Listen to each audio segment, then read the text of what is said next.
The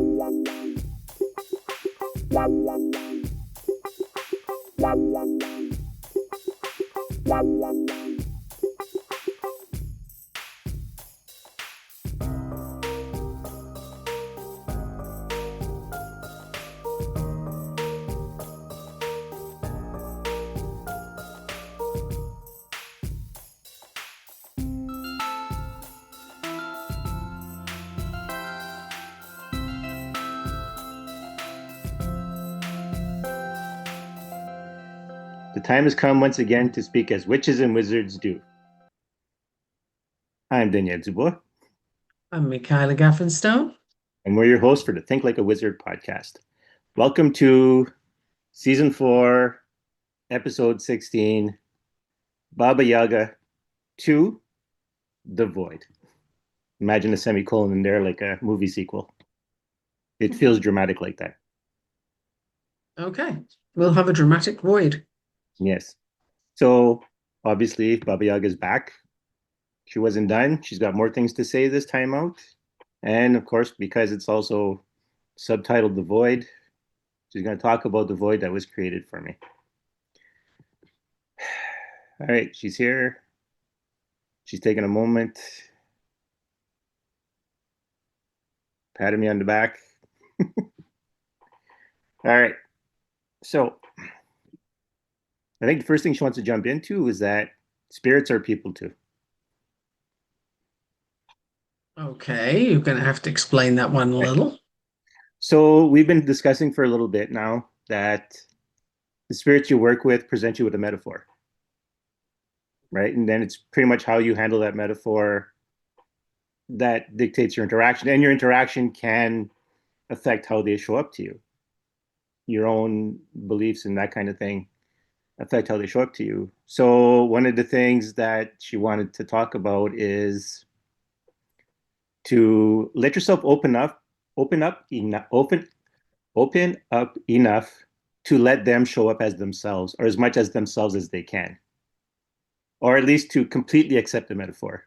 We've said this before, right? If you're going to call Lilith, don't just look for like the dark side, or don't just look for the mother element or whatever. Like accept the entirety of Lilith when you call on Lilith for help.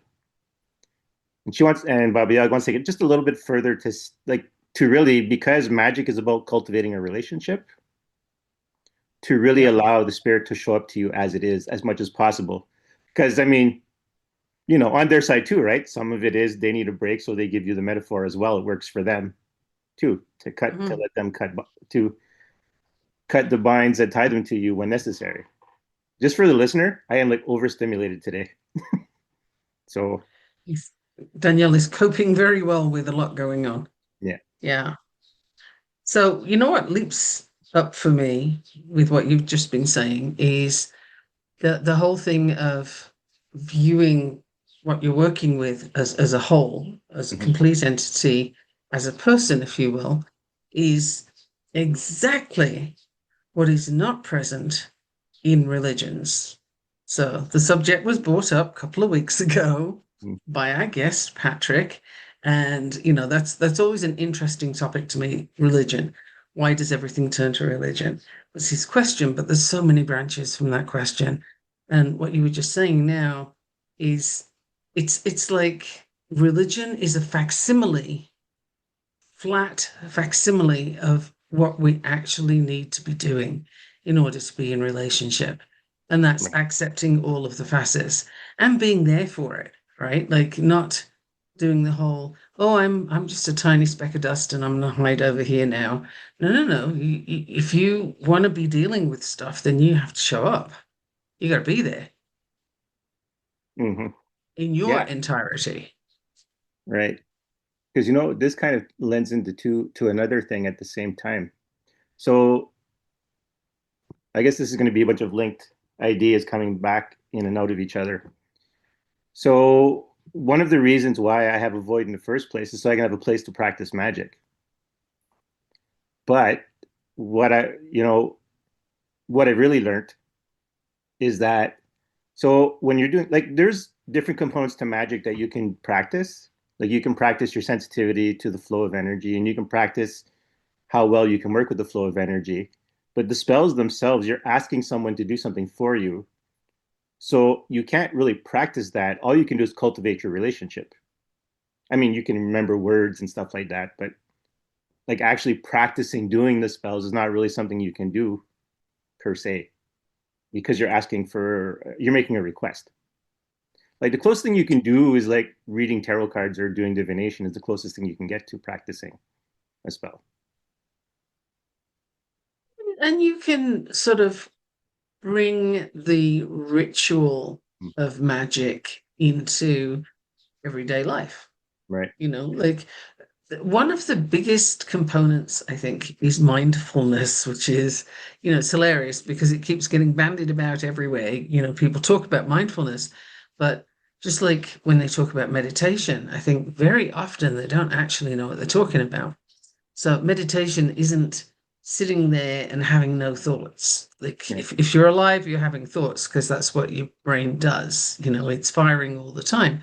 So if you're sitting there trying not to have a thought, you're going to have a very Mm. sad experience and you miss the point, right? But Right. it often gets translated that way in the West. So there's that.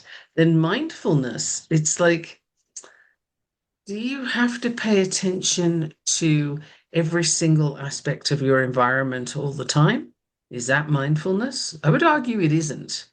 That's scattering yourself to the wind. And again, you're going to be about as successful with that as you are in meditating without any thoughts. It's Right. not realistic. But mindfulness is focusing on where you are right now, what you are doing right now. So I'm talking with you. If I'm tapping away on my computer and I'm making notes over here and and I've got five different things going on, am I really present? Am I really paying attention? No.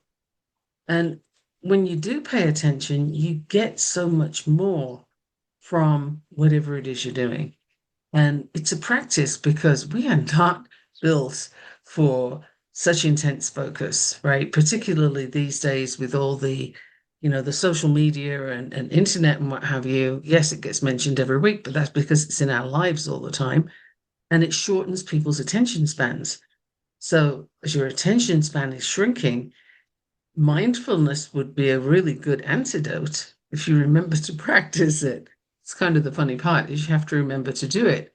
And it's not, I'll do that 5 minutes in the morning and 5 minutes before bed. No, that's more like a meditation. Mindfulness is anytime you become aware that you're doing something, like cooking food's a great time to be mindful. Really pay attention. What are you doing to this food? And are Right. you cooking from scratch? Because if you're throwing something in the microwave, okay, then yay for microplastics because you're probably going to be eating some. Mm. And are you really connected to what you're eating? Are you really invested in making sure that that stuff's good? Not Right. really. But if you're mindful about what you're doing, you're going to be more tied to it in a good way. Connected to it, I think, is probably a better way of saying it. Yes. I like that you brought that up because Michaela and I were talking about that just before we started recording. But there's actually been a little bit of a discussion in the spirits around me about eating, even before Michaela brought it up. But and seeing how last week, the last recording, Baba Yaga talked about, you know, how you present yourself to the world. Well, Mm. it's harder to present yourself to the world if you're always sick. It's always hard to present yourself to the world how you want to present yourself to the world.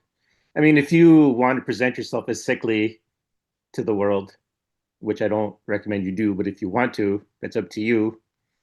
But the idea is that maybe, yes, be mindful of the food you're consuming, what you're letting into your body. And right, and not just food, right? Because it's the air you breathe, it's the products you put on Hmm. your skin, be it makeup, be it suntan lotion, Sunscreen. sunscreen. Yeah, like Yeah. all that touches you. Like all that's part of you consuming something because whatever feeds your cells basically is something you're consuming.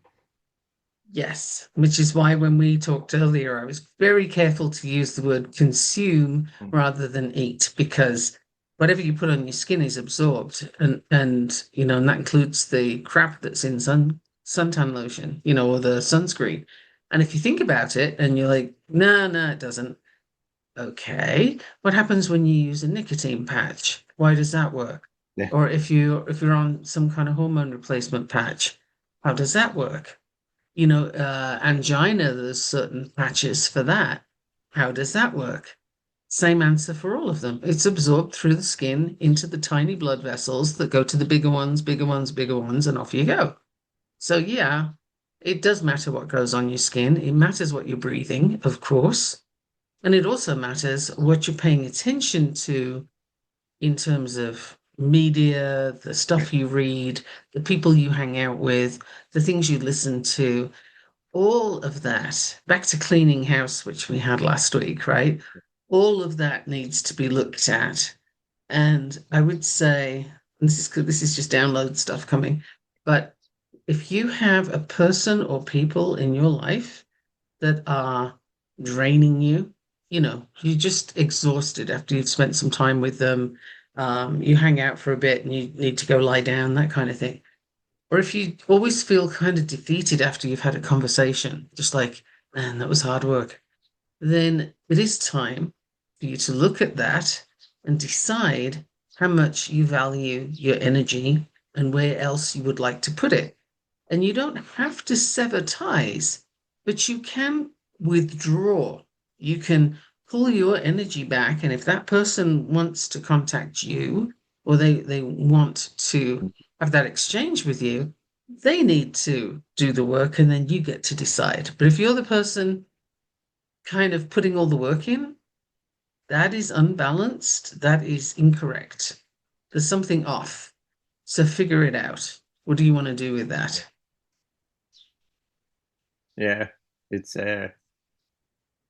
we're in an interesting time, and I don't mean like all the political stuff and that, but I mean just this too, this idea, like we've been telling, like people have been telling people for a long time to, look after yourself, take time for you. But it's been a lot of, advertising for companies who want to sell you products or sell you a program or something like that, rather than like just actually sit and be with yourself. It's not about giving yourself luxuries, and it's not about ignoring everyone around you. It's about making yourself capable of being in the world. And if that means you have to step away from people who are preventing that, then do so. And it's a funny thing, but I advocate for teens when, as they're getting older, teen to early 20s kind of thing. The ideal would be, and I appreciate the economics that I'm talking about here, but the ideal would be if you can live on your own for a year, Mm, that would be amazing because you get to learn who you are. If yes, you go from your parents' house to, living with someone, then where did you develop and how do you know who you are? You don't even know what you like yet, and I think it's very important to have that solo time. yes, And we don't typically do it, but I've done it and it's hard at first, as I recall, back in the day. It's hard at first because it's a completely different thing. But then you start to get used to your own company and yeah, holy smokes, even like it. And then you have the opposite problem at the end where, what do you mean I have to share my space with you? yeah, But without having that experience, there's a whole learning thing that you don't get to do. So before you even start looking at magical work and what direction you want to go in, you kind of need to know who you are. yes, So there's a lot of cleaning house elements to this that are on so many levels, but tuning into who you are and what your point is, I think, is really important. It doesn't have to be some big, massive global purpose. nope, I'm going to end world hunger, yada, yada. No, you're not, because it's human beings and that's just what people do. They're not going to fix it. Somebody will always get in the way. mm, Um, it's not bad to try and help other people. I'm not saying that, but just bring it back a little bit to something that's actually you. What are you here to do? right. And it's funny because that also brings another connection. So this episode is definitely going to weave in and out. So this Huh? brings actually a section of about the void. So I think I talked about it last week. One of the things I learned, right, when I was presented with the void, or the vacuum, whatever you want to call it, the great emptiness, it's really just a place of infinite potential and it's just waiting to appear, but it needs something to observe it to bring that order in. But what happens is as you go in there and as you observe, you lose infinite potential because it starts to manifest you. And so this ties in with what Michaela said. Once you start on a path, you start on a path. Like you're no longer able to go everywhere and do everything, but nor should you because you're not designed for that kind of thing. But once you get on your path, you start to now have a structure to your existence, if that's a way to put it. Like so my void has A a good structure. one. Yeah. No, My it's a good one. It's your scaffolding, so make sure you're putting it in the right side of the building. exactly. Like make sure that that thing that you're putting together is actually what you want and not what you're doing by default. Right. And that's exactly it, right? So you can't help everyone and you can't please everyone. And by the same token, you can't make everyone hate you. So there's that bonus out of it if you're worried about that kind of thing. But you have a place Oh, to be because you've started on something and now everything is taking shape according to what you started. so I have a big thing about other people's opinions. Right. And the big thing, I call it GUP, which is good opinion of other people. Right. You have zero control over GUP. None. Nothing. You could be the most perfect person on the planet and somebody will tear you down because of their own insecurities or whatever. It doesn't even matter what the reason would be. It's so uninteresting. But that's the point. Is somebody else's opinion of you? No. If you're putting your energy there, that is a big leak. That is a big waste of time. You need to cauterize that and stop that energy leak because you can be the most perfect person. And if that's not what the other person's looking for, then that's not helpful. It's like somebody's got a problematic situation going on and you know exactly what they should do to fix it. But if they don't want to hear it, what you're offering is not going to be well received, Right. right? So again, you cannot control what another person is doing, perceiving, what they're making things mean. Like you got nothing to do with that. So if that speaks to the person listening right now, then put that one down. That's really not yours. That's a nonsense that they market to you. Everybody will love you if you just do this. You want to be popular, do that. And it's like, oh, bullspit. You know, it's not true. It's interesting. So I have for a bit there, I collected role playing games, like the tabletop ones. And I have Okay. one, it's a superhero game. And there's a score for your charisma. And I had purchased it like I was 14 years old or younger when I purchased it. And I didn't quite understand what they were doing with charisma. But the point is, the higher your charisma is, and then depending if you're a hero or a villain, if you're a hero and you have a high charisma, then as much as people who like heroes like you, it's the inverse. The villains hate you that much more for for your high score. And so Hmm. being that you can what you could be very charismatic in your domain and what you like to do, and the people who don't like that will hate you that much for it for you excelling in that domain. So you can't spend your time trying to please everyone because you can't. You literally can't. Well, the thing is, it doesn't matter. Yeah. It should not affect Right. anything that you're doing. Other people's opinions, if other people's opinions change how you show up, then that is time for you to go on like a week-long retreat or something. Mm, Figure that stuff out because that's you're like a leaf on the wind. You don't have a particular direction or purpose. You're at the mercy of the wind, or in this case, other people's opinions. mm. Well, they're notoriously fickle, Oh and yes. and so what? Somebody could say, "Oh, you know what, Danielle, I think you're doing a brilliant job, and you really should monetize this podcast. Mm, It's so cool. You could charge $200 an episode, like whatever, right?"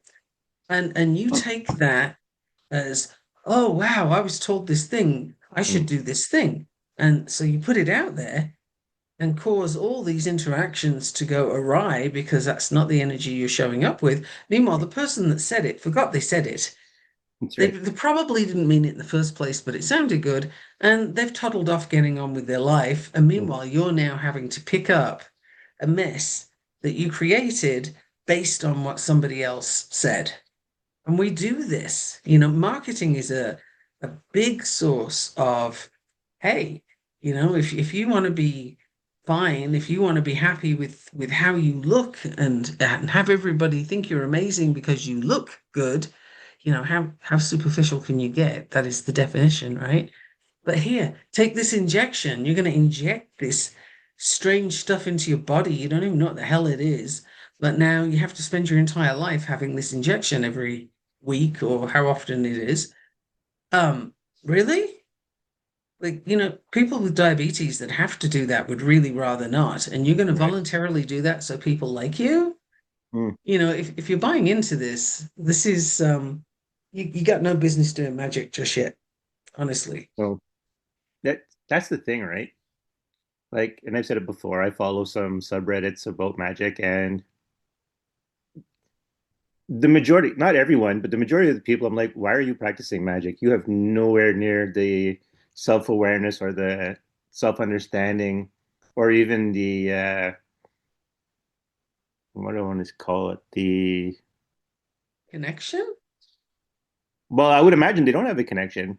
Or in the very least, what they're Right. connecting to is preying on them rather than They don't know what they're connecting yeah. to. That's the thing. Yeah. Well, because like the majority of the spells I hear, or the majority of the people want spell help with, is love spells, revenge spells, that kind of stuff. And it's like, what are you guys doing? Like, So, okay, here's the thing. Anybody listening that's ever considered a love spell. So, if you're casting something in order to have another person fall in love with you, you want to make them fall in love with you, then here's what's wrong with that.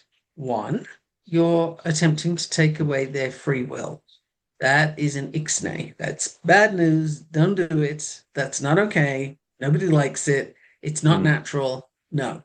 So there's the first thing. Then just suppose for a moment that that person falls in love with you, but you don't actually like who they are because mm, you didn't know.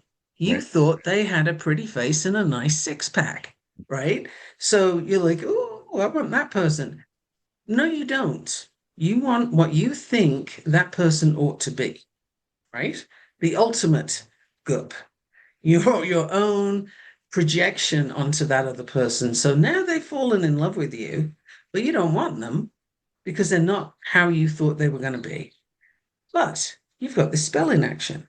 So now you've got somebody who's probably going to turn into a stalker because they don't know what's going on here, but they've got this strong compulsion that right, you set in motion. And if you've got a stalker, that can end badly for both people mm, and for others. Like you are messing with forces that have knock-on effects that can ruin lives, right, right? All because you're a bit horny and you think this person looks cool. Like, please go take a shower. You don't need to do a love spell. And if that's the kind of thing that motivates you, yeah, you don't actually have any business doing magic right now. It right. just don't, because it's not going to end well. It's funny, right? Because no one never, like, it's not like I religiously follow it every day, but I've never heard anyone mention the idea of, well, what if someone does it to you? But I will say the reason why that never comes up is because a couple of them have a policy of you can't make comments about the morality of the people and their spells. So, Which, that's unfortunate because it stops discourse, it stops right, discussion, which I think is valuable. You have to, it's like not being able to talk about politics or yeah, sex or, any taboo topics. That's bloody ridiculous. Like, those are exactly what you need to talk about because things that stay in the dark either don't grow or they grow badly. Like, it's mm, it's not what you want to do. You need to look at this thing and examine, am I looking at this the right way? Somebody who's yeah, just discovering, oh, look, magic exists. I could do this thing, and I really want a love potion for this person, or I'm gonna cast a spell on them. Have you thought it through? No, you haven't because you're looking at that spell. And that is not one for anybody who's actually thought through the consequences, the sequence of actions that are going to happen. They're not going to fall in love with you and you're amazingly in love with them and everything's peachy forever. Right. It doesn't work that way. Human beings don't operate that way, but you can create very strong attraction that is like a compulsion, Mm. and then you've really got a problem. Everybody has a problem with this. And what if that person's in a relationship you didn't know about? You know, what if they're Yeah. gay? Like, there's a whole lot of things here that you don't know, and you're trying to influence this person in a way that's detrimental to them. Yeah. So, and revenge spells. Again, go take a shower. You Mm. don't need revenge. Revenge it ties you closer to the person who's annoyed you, right? If they've done something really bad to you, learn the lesson that's there and move on. Let them go because you don't need to put your energy into that space. And if you start doing revenge spells, again, you kick off a whole line of action. This is going to progress somewhere and it will affect other people. So if you want to do a return to sender, okay, Mm. cool. You're just sending them back the shit they're throwing at you. That's fine. If you want to put them in the freezer, which is literally, in a jar and Right. not the person in the freezer physically, but the spell goes in the freezer. Yeah. And then that basically has the influence that they can't keep bad mouthing you, right? Like that kind of thing. Yeah, because you're doing a protection, you're stopping stuff from affecting you, but Right. you're not doing anything harmful to that person. And really, when you start affecting other people, you get tied to that person. So be damn sure you want to be tied Oh to them. yes. You That's really got to be sure what you're doing here. yeah. I mean, I know we've talked about it a couple times on the podcast, but like what you do, you tie your energy to. Yeah. So if you're focused on all these negative aspects of your life, like and focusing on doing negative things, you're connected to negative things. That's where your energy is going, and then that has negative consequences over time to you. Well, you're calling it. Yeah. You're putting a call out to the universe. And if you look at it from the perspective of the void and the infinite possibilities, that you are rapidly closing down Right. because every time you focus on something, it narrows the possibilities, right? So if you're narrowing your possibilities down to a field of negativity and anger and revenge and all this kind of stuff, well, shit, that's what's going to Yeah. come your way, right? You're calling it in. You're like literally, you got your megaphone there and you're saying, yo, negative, come over here. And well, okay, if that's what you want, and it does seem a lot of people on the planet right now are doing that, but you don't have to. You could choose a different way. And you know what? Not calling in negativity does not make you weak. It's actually, you're a stronger person when you don't succumb to the lure of getting your own back Mm. or, focusing on how angry you are at something and joining the other people that are yelling. Like, It, Yeah. it doesn't help. Doesn't help. Doesn't help you, doesn't help them, doesn't help. We're all connected, right? Like leaves on one tree. We Mm. we truly are all connected. So your job here, as far as I can tell, is to raise your standards, raise your vibration, raise your sights, like bring it all up so that you can help lift other people up. And that way, everybody improves. But if you join the, complaining and anger and yada yada, well, then you'll get more of that. And, some of us will have to work harder. Yeah. Yeah. There's a, but I like that idea of, yeah, what I was going to add was once you do all those things and you narrow out your possibilities, the only way to get out of it is to destroy what you've created. And that's a lot of work because you have to start back from scratch. Well, you're talking ego death plus plus plus, Yeah. right? That and more. Because one of the things that makes ego death so hard is when you realize that certain things that you've always believed or you thought were true or perspectives that you've held, you need to let them go now in order to grow. Maybe you've learned something new and you no longer think that that is accurate. The trick is to be able to let it go so that you can open up your field of possibilities. But if you're tying yourself to stuff, especially using magic to do that, then your journey is going to be a lot tougher, my friend. Mm. You might want to consider not doing that. I'm Well, not yes, doing the whole Wiccan right. threefold law kind of stuff. Like that's actually another religion. I'm not doing that. It's just literally whatever you do, there's going to be an effect. There's So just a think it through. natural consequence to what you Yeah, do, and it's those natural everything. consequences you have to deal with. Like, yeah, like I'm saying, right? Like, magically speaking, you have to bring your practice back to zero because you have to clear the karma, you have to clear the all the negative things Well, you've pulled to your you like, gotta clear a lot. yeah, Yeah. And you got some balancing to do. And that can be uncomfortable, downright painful, difficult, mm, psychologically testing, whole lot of things, right? So further you get into it, tougher it's going to be to get out of it. yeah, yeah. It's like to create a void like the one I have, or well, the one that's filled up now, to it's whatever it needs to be for me to practice my stuff in. But it was another space that had to be taken apart. I don't like using the word destroyed in this case, but it had to be taken apart to make that space for me. So, like, that's what you'll have to do. You'll have to, like, I mean, I was lucky. I had two very powerful spirits do this for me, but like, you'll have to, but the same that metaphor works for your magic is you have to do a lot of work to break it down, clear all your channels and your mind, right? Because you've conditioned yourself to have those negative responses, to do those, to call negative forces into play. Now you Uh-huh. have to readjust everything. Like it's,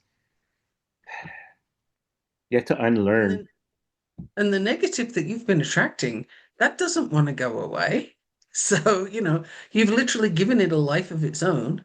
And now you're saying, oh, hey, I don't think so after all, bye. Well, no, it's not that simple, which is why we keep coming back to the whole be really sure of your motivation and what you want to do. But more than that, come from a clean place, right? Like just make sure that you're not bringing baggage into what you're doing because your baggage will amplify, it'll show up and you'll get more of it. So, we're not saying here perfection is required, but just awareness, mindfulness, those kind of things about your practice are important. Yeah. And like I haven't used this term on the podcast in a while, but like I said before, right? All the spiritual things that you don't really have conscious awareness of, but are still in play, basically make up your spiritual immune system. And what you don't allow in can't come in. So if you're only stuck on the negative, if you have that mindset of you're always going negative, you don't allow good in or the positive things for yourself in. There's no room. Right. You filled your space. So you kind of it's a lot of retraining. Like we're not Mhm. saying a variety of words, but this idea is so important to bring home It that you is, have and to clear sometimes space. you have to say something, a dozen times before it lands. And so, if this is the time that it lands, then yay. But it really is important to be aware of that and to develop a flexibility, a psychological flexibility for yourself, where you can let go of what you thought Mm-hmm. was true or desirable, or the perspective that you had doesn't have to be the one you keep.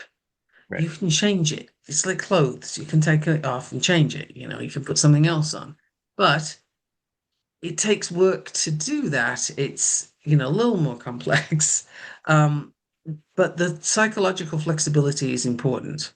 Right. And these days, a lot of people are very tied to, well, if somebody says I'm thinking incorrectly or there's a problem with my process, that means I'm not good, right? Like there's a problem with me. And that will stop you in your tracks. If that's your mode of thinking, that's going to prevent you from moving forward and from activating anything useful because Right. you're stuck in this nonsense story. Well, yeah. And when you say flexibility, I think that's the word to look for because usually what we call negative, right, usually has a function. It's just when you don't, I don't want to word that. When you don't work with it for its true purpose, I guess, one way of saying it, you get negative outcomes. Like, I think the idea, what's the difference between killing someone and murder? Well, murder is you intended to do harm, and killing someone is you probably did it self-defense or something like that. And there's a difference between those two things. One in the legal system gets you put in jail, and the other one sets you free. The action is the same. You've taken someone's life, but why you've done it, it's a hard one to get into. But I'm trying to think of something that'll stick it in people's minds. Yeah, that is a tough one because people will bring in stories, their opinions Mm. about that before you even get anywhere. Yeah. And but actually that fact illustrates the point, which is if you're bringing your baggage, you're bringing your perspectives and Mm. your stories about something before you even look at it, then there's a very muddy lens that you're looking through because you got all this stuff in front of you that tells you what you need to think about that. And where's the openness to, well, tell me more, explain that. Mm. Let's investigate what you're saying here. Um, I'm just what I'm coming up with here really is if you think you're really sure about what you want to do and why, and you're going to go head on and do it, then I would invite you to just take a break and look at that again because typically if you're that sure, it might not be the best option. Mm. It's like just pause. Power Well, of the pause. anytime you use magic, because it is a relationship, you should always ask yourself, is this something I need to ask for? Like any relationship you have with someone, you want to balance out what you ask for them, like balance out. You want it to be as good for them as it is for you, the relationship. Right.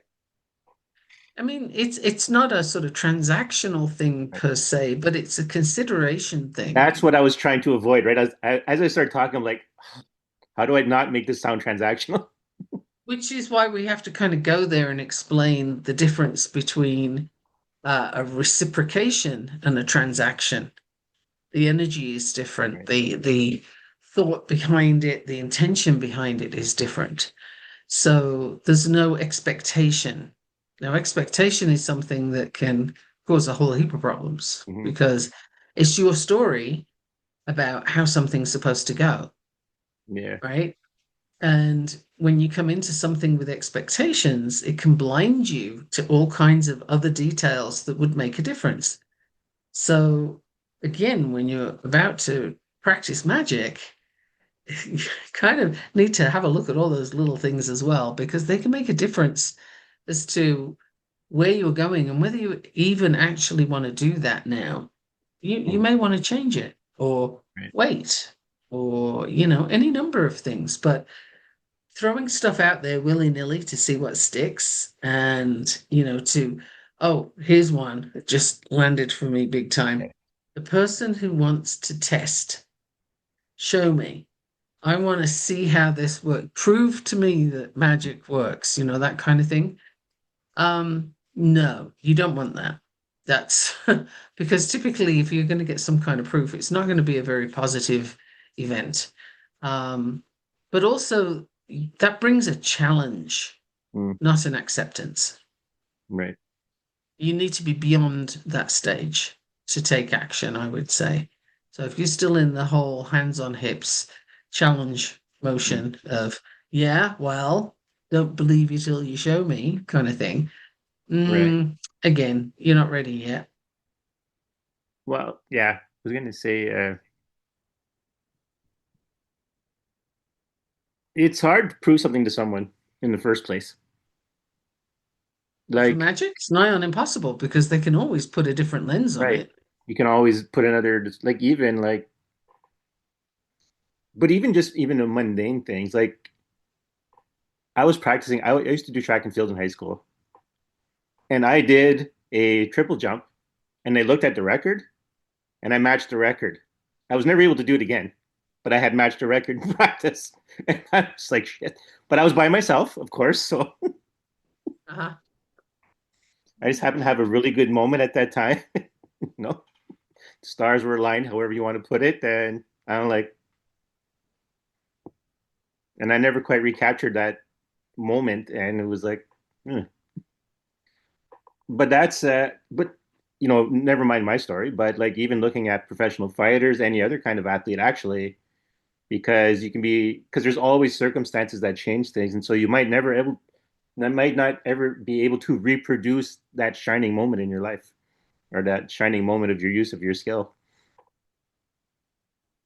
Yeah. Well, that's possible too. I'm not getting anything landing with that one, which just means it's yours to continue with. I don't have Yeah. anything to jump in with. There are things just hard to prove because there's too many different like magically speaking, if you tell someone like, well, first there is the easiest way for a spirit to prove anything is to do something negative because you're more likely to pay attention. Right.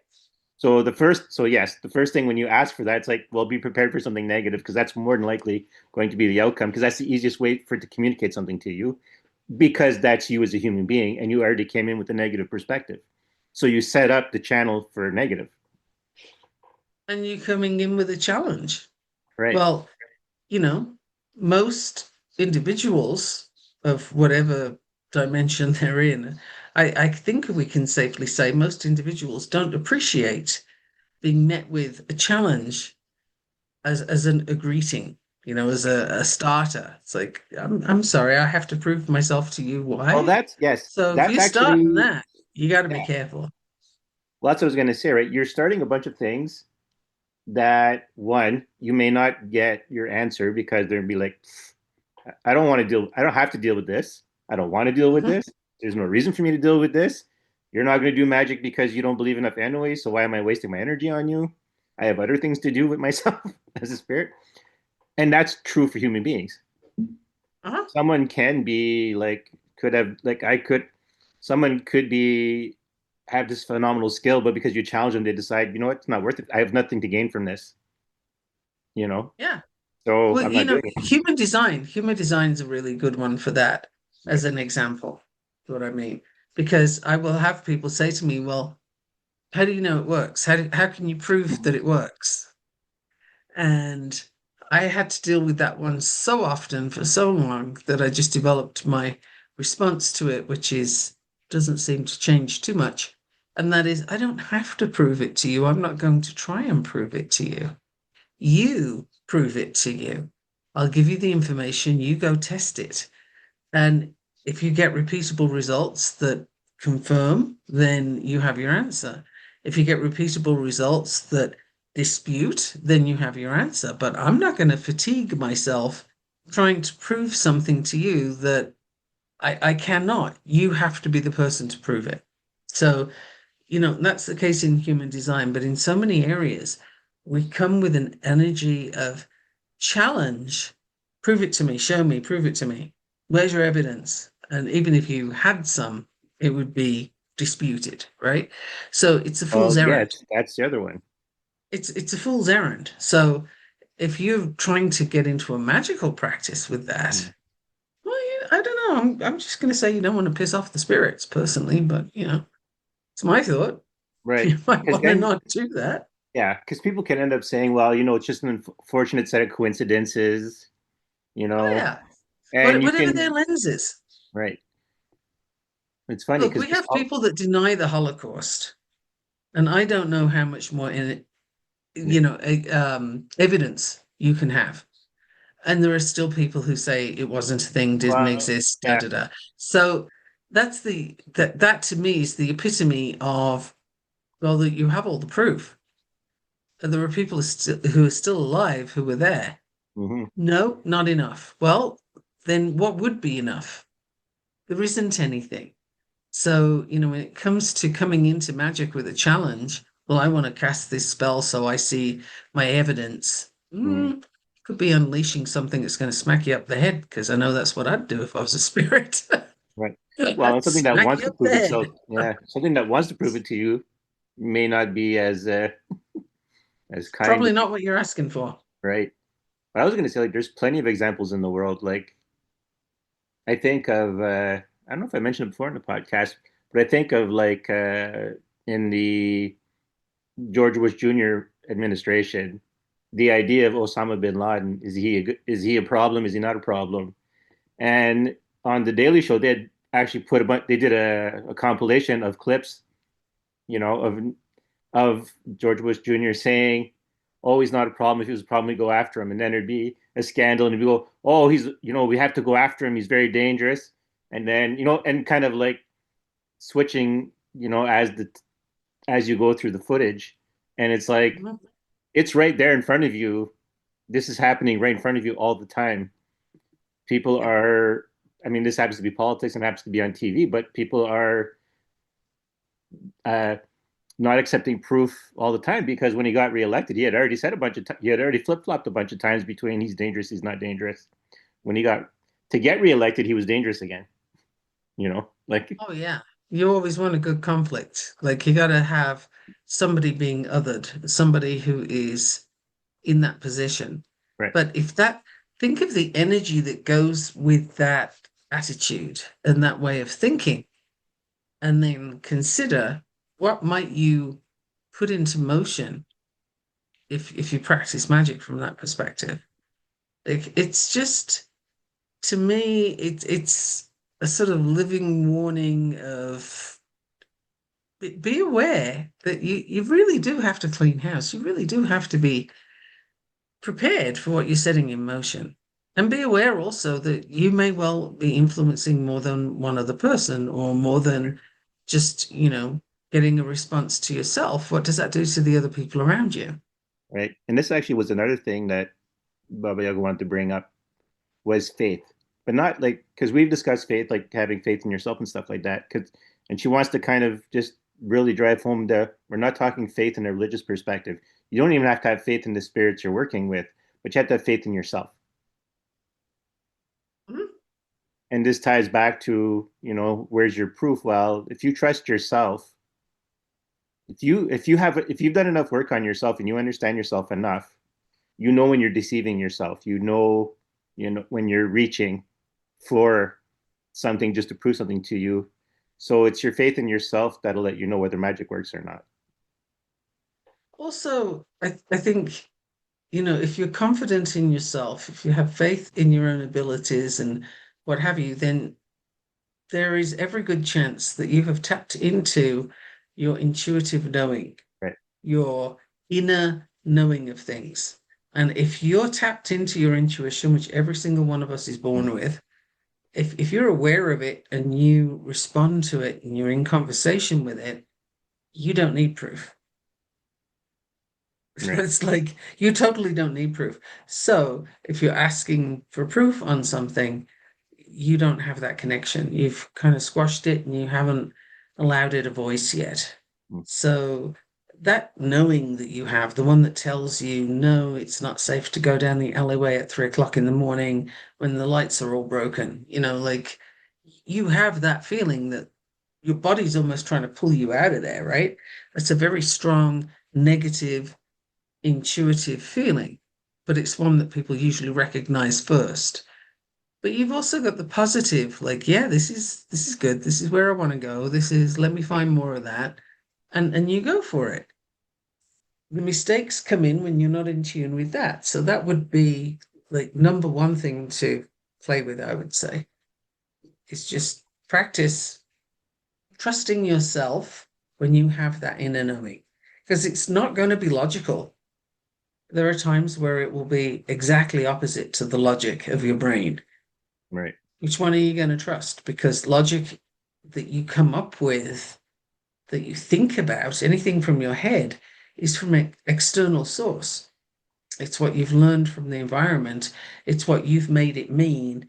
It's what other people have said to you and you've stored. Or you can trust that, or you're going to go with the thing that you just know but you can't explain. Right. Well, that's the thing, right? Because,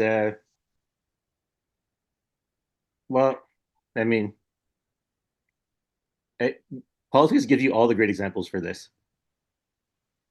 It's the you're basically convinced to look the other way for a candidate sometimes to get voted in, even though that candidate has shown themselves in the past not necessarily to be as good of a candidate as they can, but because they have a good, nice, public relations working, they get you to forget the things of the past, but or that's not the best example. It's the sometimes things feel off again in politics, right? And then you find out all these backdoor deals have been done. I say Hmm. that because I'm in Ontario, and Right.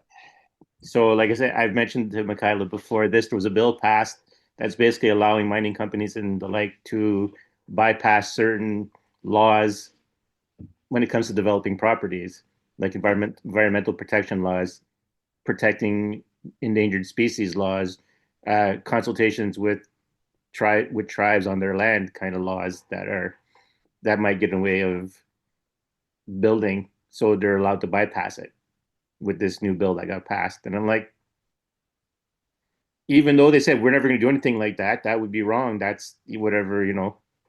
But it's like, that still doesn't seem right. And Hmm. then this bill gets passed, and it won't be used for anything wrong. Won't be used for anything bad. It's like this is the opening for the bad things. And again, that's something that a person cannot with confidence say because they're talking about other people who they Hmm. don't actually control. Right. Like I said at the beginning, you have no control over somebody else's decisions, their behaviors, what have you. The only time you have any semblance of control is when there's a force, like we have certain levels of oppression going on in the US right now. Oppression is the only thing that's going to do it, but it's a very temporary thing and it's not positive in any way, shape, or form. Um, it doesn't work. It's just a temporary success. Mm. So, yeah, you can't decide what other people are going to do because, if you could, communism would be brilliant. Because if ever you look at communism, the manifesto written out on paper Mm. or on your screen, communism is brilliant.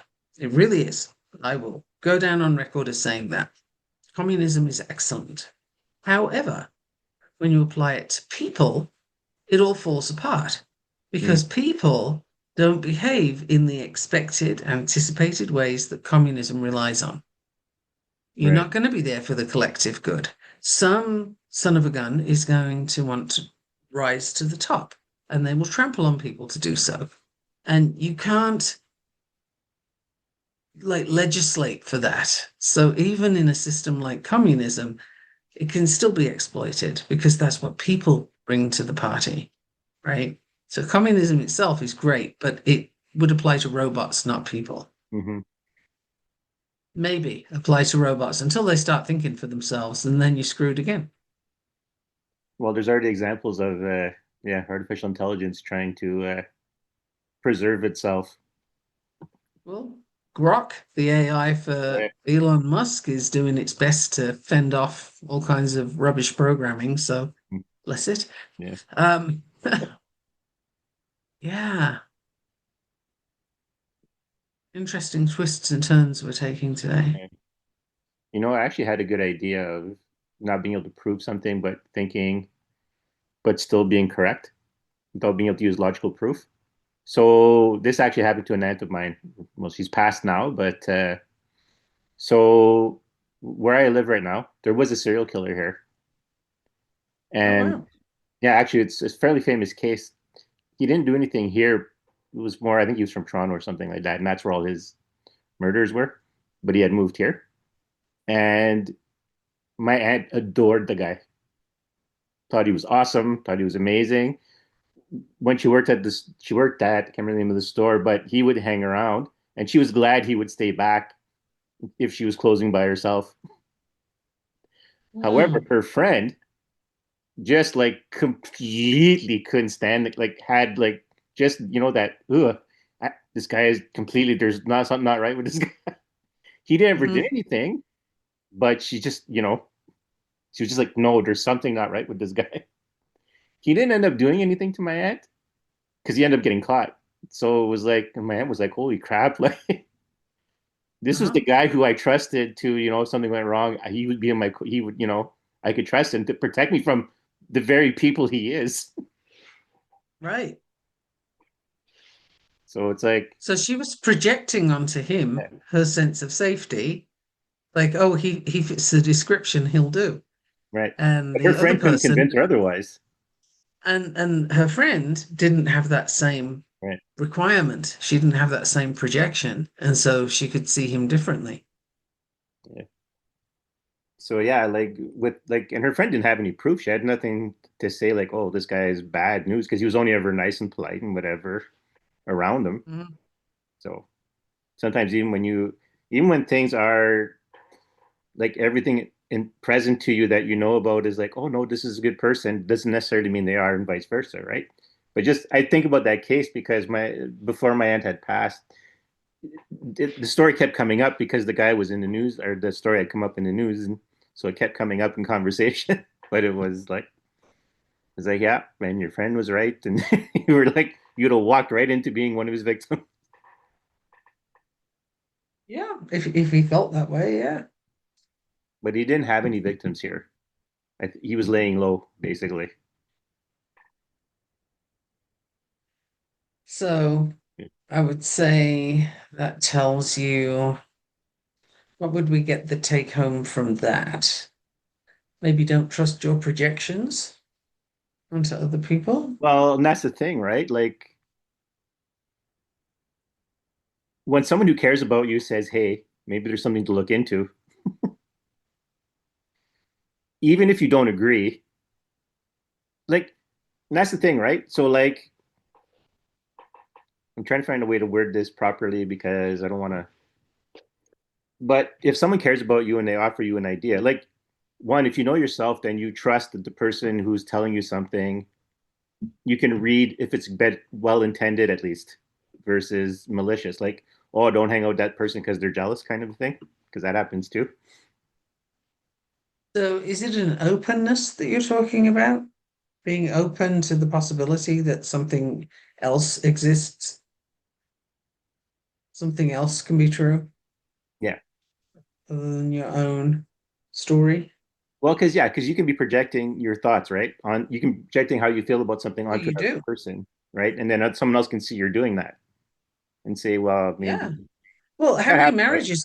how many marriages go kablooey in the first few years because the person turns out to be, well, usually people say, "Oh, you're not who I married." Hmm. Yeah, they are.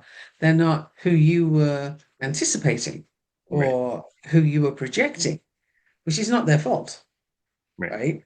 And also, you'll hear people say, "Well, that's not like you," or, that person did that thing completely uncharacteristic. Again, wrong, because it would be them. They did it, right? They showed up that way, Hmm. but it was a facet of that person that you didn't see yet. Right. So, it's just your projection is off. It's not the person. So again, I guess this is sort of layers of in mundane world, layers of dealing with people, but in the spiritual world, it's layers of how much is your projection affecting the work you're doing. Yes. And it goes back to Baba Yaga's point of letting the spirit be the spirit, who it is, or what it is, or however you want to word that. And being available for all the things to show up, Right. right? Because just because you haven't seen it yet doesn't mean it's not there. Mm. You don't know. Like we have these ideas about ourselves, and they're always flattering, right? Like if I saw somebody hitting a puppy, I would step in and save the dog. Maybe, maybe not. It would depend.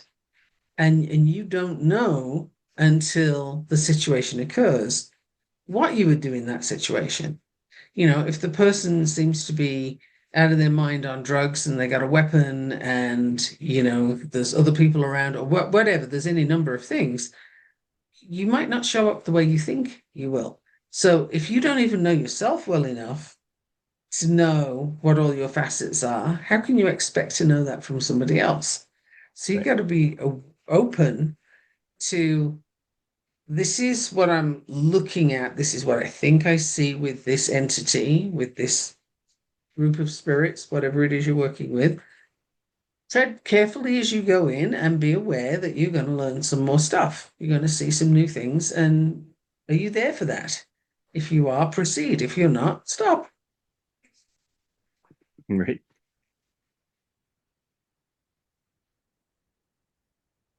All right. My overstimulation has caused me to catch too many vibes here. Actually, it's funny because the visualization in my head is Baba Yaga swimming through a bunch of stuff, trying to get to my attention.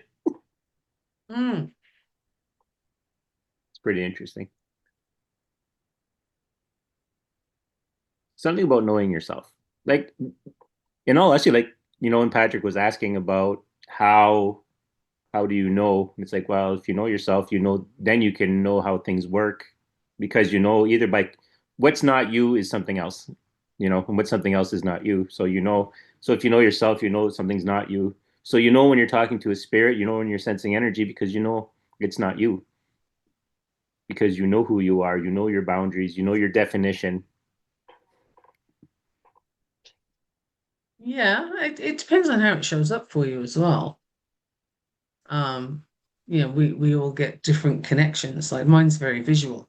Hmm. I get images and well, I guess it's also verbal, right? Because I just download and start talking, and I have no idea what the next word is. And sometimes I'll say something, and I'm like, "Oh, hey, I need to make a note of that. That was pretty good," but that's not out of my brain. That's from elsewhere. It just comes through. So I know enough to know that I wasn't thinking that thing before, or I wasn't aware of that thing before, and I just said it, and now it's out there. Huh. Well, obviously that has to be from elsewhere, right? Like it's not me. And or it wasn't already me. Maybe now it is. I don't know. I'll That's play with that one later.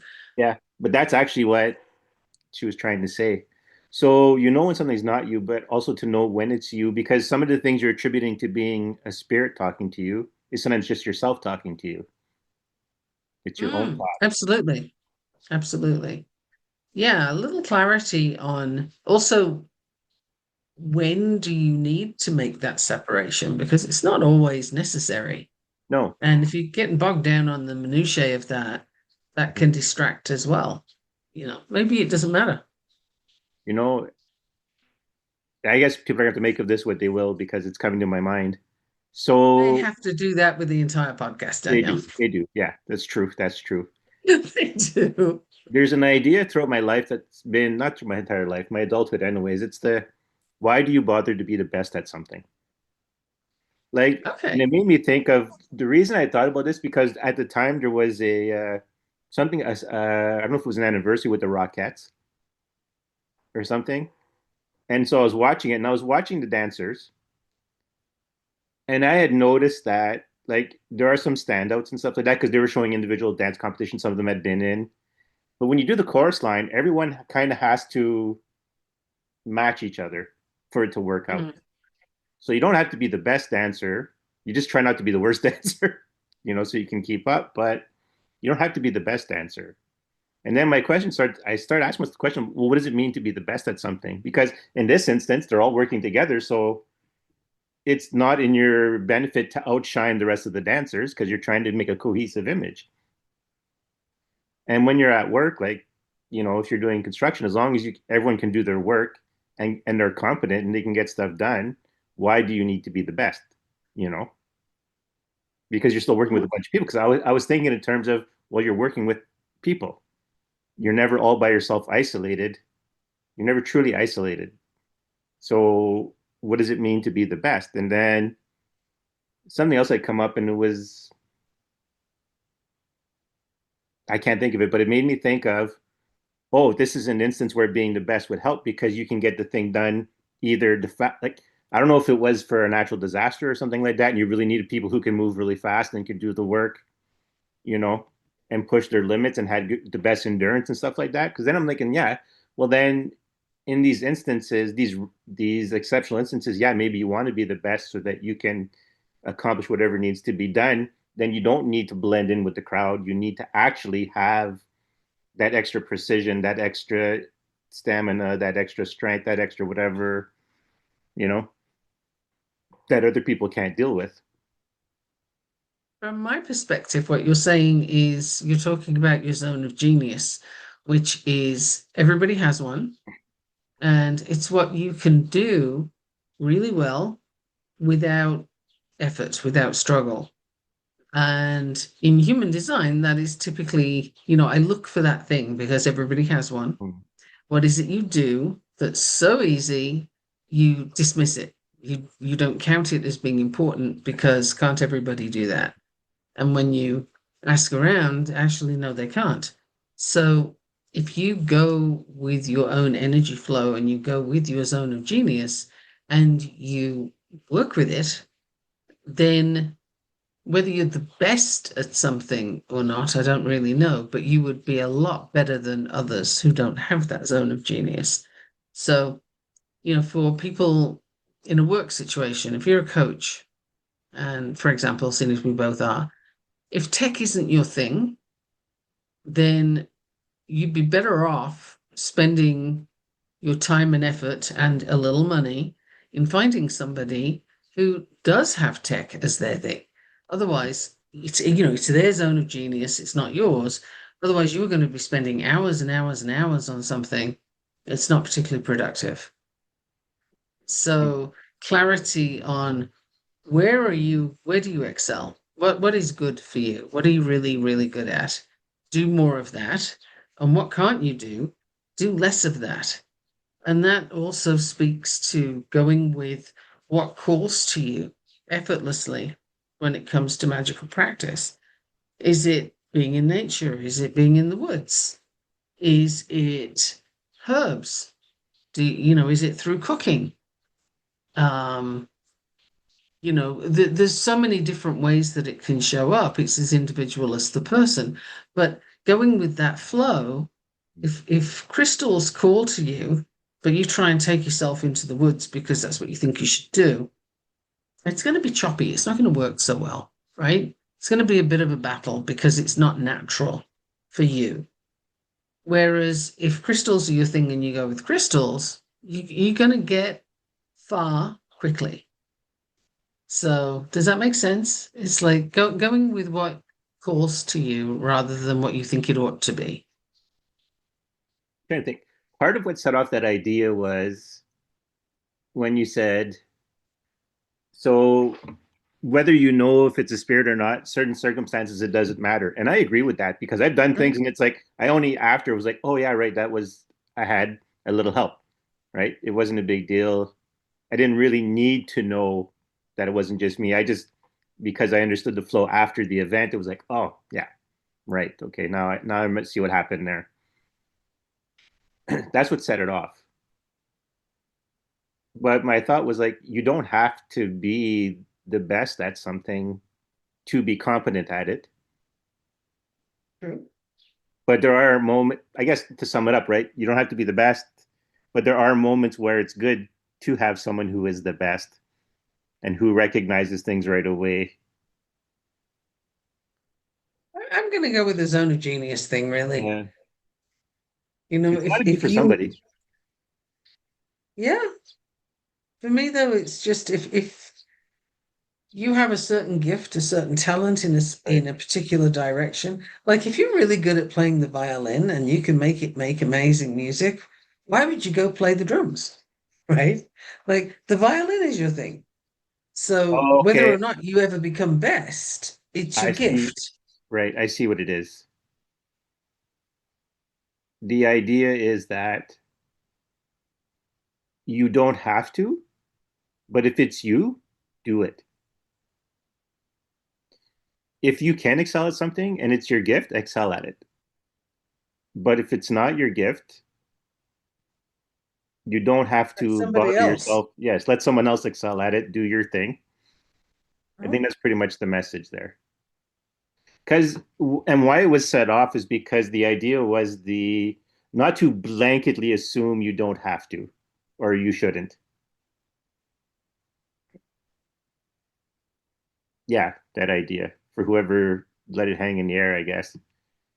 You can do things and not be the best at it, but if it's where you are, like your zone of genius, Own it. then yeah, put your efforts into your zone of genius and do try to be understandable because someone's going to come to you and need help and other people might miss something.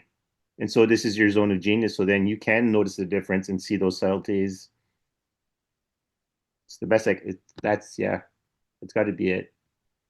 I think you are handling a lot right now very Yeah. well. Yeah. Thank Got a you. lot going on. Well, it's interesting because I never thought about it, right? My thing, like, so my whole deal lately has been I have to remove myself from the material world to get back to the material world. In other words, I have to push a threshold. I have to get to a certain level spiritually before I can return, right? And Well, part the of one Buddha of the things I tried never, that. what's that? The Buddha tried that. Yeah. Well, it's to hit a point so I can come back around because there's something I need to handle spiritually. But it dawned on me the metaphor of astral projection works here too, because it is something that's being made a priority. Because to move forward in magic, if I can astral project, then that'll give me all kinds of new opportunities. But there's a broader thing in like I had to let some stuff go to face some fears. And so I let them go to face that fear and it worked out. It's fine. It's okay.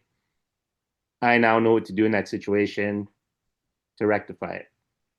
This is of no use to anyone what the situation was because it's not going to affect anything you're doing. But I had to let it go because it was weighing on my mind. So there's a lot of things that I worry about in the material world that are weighing on my mind that I can actually afford to let go. Mm. So part of my practice is to let those things go. And astral projection is symbolic of it. I didn't see the connection between the two before. I knew the two existed, but I didn't realize how much they existed in connection before. But why this comes in after what Michaela said was because even though consciously I wasn't aware of everything, like I was telling Michaela, once the offer of Earth Magic came on the table, all my dreams have been about expanding my understanding. And even if I didn't consciously aware of it, I would wake up from dreams and go, "Oh, okay, okay," and then I wouldn't necessarily remember the dream, but all these openings are happening, so it makes sense that I'm overstimulated. Mm. But it's also funny too because at some point I was like, "Okay, I need a central coordinator. I need one spirit to coordinate the rest of the spirits coming through for what we're doing right now. And just so I have one point to focus on." And my answer was no, you can actually do this. So you just need to learn to compartmentalize how you're doing everything. That's the right word for that. I think you might want to check in and see if all of the things that are open need to be open. Well, that's because I'm exploring like 6 or 7 avenues at a time. Like Mm. that's the, I'm just thinking you yeah, could easily have a few things in there that don't need to be there that just kind of sneak in. right. And That's definitely a you possibility. need to check in with that and make sure that there's no energy being drained unnecessarily or confusion being sown, Right. right? Because that can happen too. So just like I said in the beginning with, personal human relationships, Hmm. um, check into that. Is that actually serving you? Is it healthy? And not everything is. It might seem to be superficially, and then when you look at it, it's like, oh, hey, hadn't thought of that. Or, oh, I noticed this now, right? So I'm thinking that is applicable to you in all of the things that are open right now. And I'm not sure they all need to be. There might be something there that you'd do better off, at least temporarily closing. Who Right. knows how long? And I've done some of that work. That's precisely what I'm doing right now is closing off certain things that are just pulling at my resources, I guess. Mhm. Worst comes to worst, the word is resources. Yeah, that's a good word. So yeah, so I've closed some of those venues down. I know from a magical perspective, I'm trying like multiple techniques at the same time, which I shouldn't be doing because if you don't if you keep trying different things and not allowing one to succeed, you're just basically spinning your wheels and trying, putting your energy where it doesn't need to be. So why are you trying different things? Yeah, well, I had this discussion with myself last night. So I remember when I was younger, I used to have like an amazing power of visualization. And then I thought, well, what changed that? Well, I have devices now. What else? Yeah, work, stuff like that. But then I realized, well, and I started again last night to do this is the just again the quiet time before going to bed and just let my brain do what it needs to do. Let it visualize, let it whatever detox or whatever, which I haven't been doing lately to my obviously problems. But yeah, so I'm doing it now. I'm starting anyways because I've been putting myself in like 50 different directions or more or whatever to try to pull things together, realizing that I don't need to do that, Hmm. Yeah, no, that sounds to me like you may have a few things in there that aren't helping. right? And for people from a non-magical perspective, They're wait, not hold on. listening to us. Yeah, I'm kind of need to get a no, don't say it, but or find a better way to say it.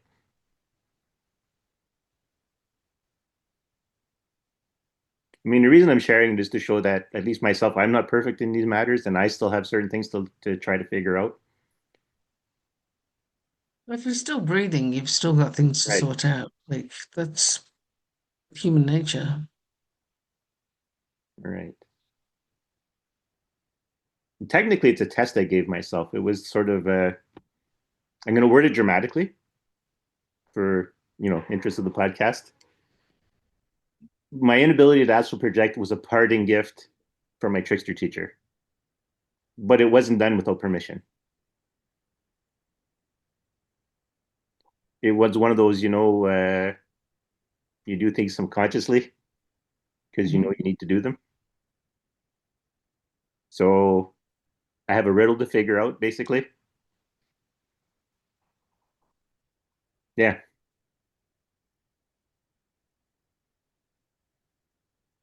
I don't want too much dead air time there, but yeah, because it's led me on a nice path. I am not working with the path very well, but it's a nice path, and I think I've got my solution now. We'll see. We'll see going forward. Well, try it and you'll know. Yeah. But also on an not an aside, but I actually enjoyed those times. Like I said, like I had like virtual reality imagination, like you know, and I've let it go to the wayside. But it helps in magic to have that kind of imagination to form what you need, the thoughts you need, the what you want done to have that kind of clarity. Mm. Well, think of manifestation Mhm. techniques. Right, You know, if you've watched The Secret, I'm told they cut off an important part at the end, which was a pity because it was kind of the key. The whole movie's talking about visualization and focusing on the thing you want, etc., etc. They right at the end they cut off the bit about and now you have that down, move your ass and do something. right. Like that's kind of the key bit. You don't just sit there visualizing, but it is a key component because if you can't see the outcome that you're looking for, then how do you hope to achieve it? Like if you can't see where you're going, then you're probably not going to get there. Yes, and that's what we were intended to go down. That's what all that part of all that was for. Not just to make me look at it, but also that because it has always been my understanding. Like when I first started studying stuff like visualization and how it helps, it's one of the things I learned. Well, you're not just like you're not just planning it out. Your body's actually starting to react to your visualization at the Hmm. same time, and you start taking steps. You actually start doing the things that bring you to what you visualized. Well, yes, because then your brain's got something to work with, and so does your spirit. You've got a direction to go in. If you don't spend time on all the facets of the thing you want. Like, for example, let's use weight loss, right? Mhm. Let's use that one. Very mundane, very common. Pretty much everybody's had experience with that at some point in their lives.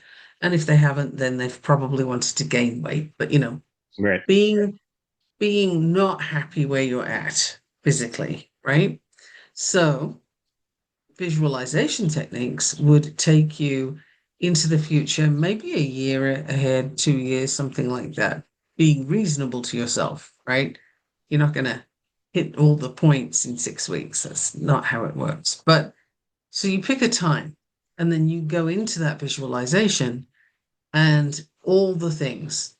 What can you see? What can you hear? What can you smell? What can you touch? All the Hmm. senses. How are you in that space, say 2 years' time? How are you in 2 years' time? How are you dressed? Where are you? What are you doing? Who's around you? What did you have for breakfast? How did you sleep? Like, are you by water in mountains? Like, are you in the same country you're in now? Like, all the details. Who's with you? Can you hear a dog barking? You know, as much detail as you can envisage to Hmm. flesh out that image, the more real it becomes, the Yeah. more you can tie to it. Okay, so what steps did I take to get there? What was I doing just before I reached that point? And you kind of backtrack, reverse engineer, if you Yeah. will. Okay, so what was I doing a couple of months before then? And what steps did I take before that? And you can reverse engineer it, but you really need the visualization all the way through. Otherwise, you're just talking about something unformed, right? Right. You need to have that form because if you don't, somebody else will put it there for you. Because someone else will have a form and Well, and that's they'll yes. direct you. Right. That's the It's not in your best interest. no. And for the joy of using dramatic language, that was my sin, or still is my sin until I deal with it. Is the letting external stimulation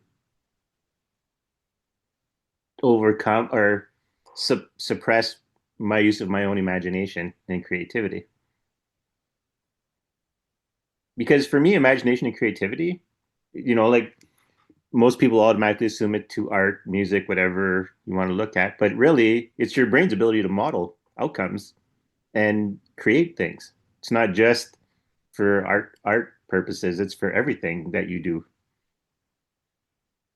Creativity is one of those interesting things that should not, and I'm aware I'm using the word should, but you should not put creativity into a box Right. by definition, right? So if we say, well, creativity means you're artistic or you're musical or insert thing that it means here, um, by definition, that's wrong because you are holding creativity to a certain shape.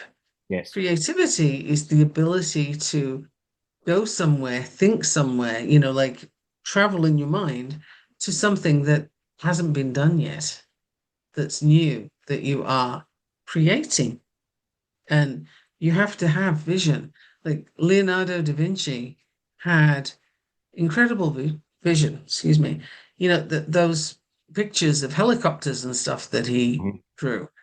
How could he possibly access that from current knowledge? People didn't know Right. any of that. They still had a flat earth. He knew stuff. He could visualize and then recreate in drawings things that other people had no hope of. Right. So was he creative? Not only in art and sculpture, but yes, absolutely creative. He created, he made things. He created those images, and we can all look at them and see the same Right. thing. Holy smokes, this guy had a helicopter, like he drew a helicopter. What the hell? Mhm. So, creativity, science fiction writers, very creative. Look at anything that's written by Isaac Asimov. He Mhm. had robots and cell phones in the 40s. Right. in his books. So would you not say that was creative? I think it Yeah. was pretty epically creative Right. because we're living it now. We got there. We did Right. that. You look at the Jetsons, the TV Yeah. show The Jetsons, right? What was that, 70s? They had Zoom Yeah. calls. 60s. They had Yes. 60s or 70s. They had Zoom calls. They had driverless cars. They had, they got all the things going on that's currently happening. And Yeah. that was in the Jetsons. So people writing it, surely they were creative. Yeah. I was gonna say on on the subject of those things, I think of Buck Rogers, not the Buck Rogers in the 25th century, but the original Buck Rogers comic strip. And we are currently past the time setting for Buck Rogers because it was Right. early 21st century, and we're like, well, we're still well, we're quarter of the way through it, but yeah, it's like the early 2000s. So where's our jetpacks or flight belts or whatever they called them in our space Well, I travel and think all that there's stuff? too many people now. We crash into each other. But the point being that Yeah. creativity doesn't need to be pinned down by definition. It can't be. But that is actually a path to magic. Right. Is having your ability to visualize, your ability to travel with that visualization. Yes. And that's a very big message because we are in a day and age where visualization is being hampered or imagination is being hampered. Oh, Not intentionally every, so. yeah, especially when, Intentionally so. right, Kids are being squashed at school into certain bodies of knowledge, and the lack of knowledge is mind blowing, staggering. I mean, I'm personally rather upset about the lack of teaching cursive writing now. Why? Because brain connects to what you're writing, it connects to the flow. And if you're printing, you're not doing cursive, that flow is interrupted. And it's more difficult to write without cursive. So that's why we did cursive for so many centuries. And taking that away from kids and giving them computers instead, you are severing the connection mm, between the brain and the creative process of their hands being involved. right, There's all sorts of studies on this, but if you are a note taker yourself, typically speaking, unless you have dyslexia, it is usually better remembered if you write yeah, it down by hand, right? That is typically how we remember it best. I know there's different types of learning and so on, mm. but there's something about that motion, and cursive is a key to that. Well, But I'm the dyslexic and I less still like writing it down, so right. I mean, I if still you can do. read it, that's what Yeah, matters. But you remember it by writing. right. And when you don't teach kids cursive, you take that away. Well, that's the thing, right? The So more your sensory immersion, the more senses you can put into something to remember, the better your memory. mhm. You're also, it's the better the connection and the better the building Hmm. to that. Um, another thing I came across was working with kids with autism. I had got a program running for one kiddo to learn how to tell the time. And I was told, no, no, no, no, take that out. You're not going to work on that. And we had a dispute over it because I think it's important that you can work with that and not rely on something digital. What do Right. you do if there's a power outage? Or what do you do if you're in a place where they use different measurements of time? Like the further away we get from all the things that are available to us, the Yeah. more limited we are.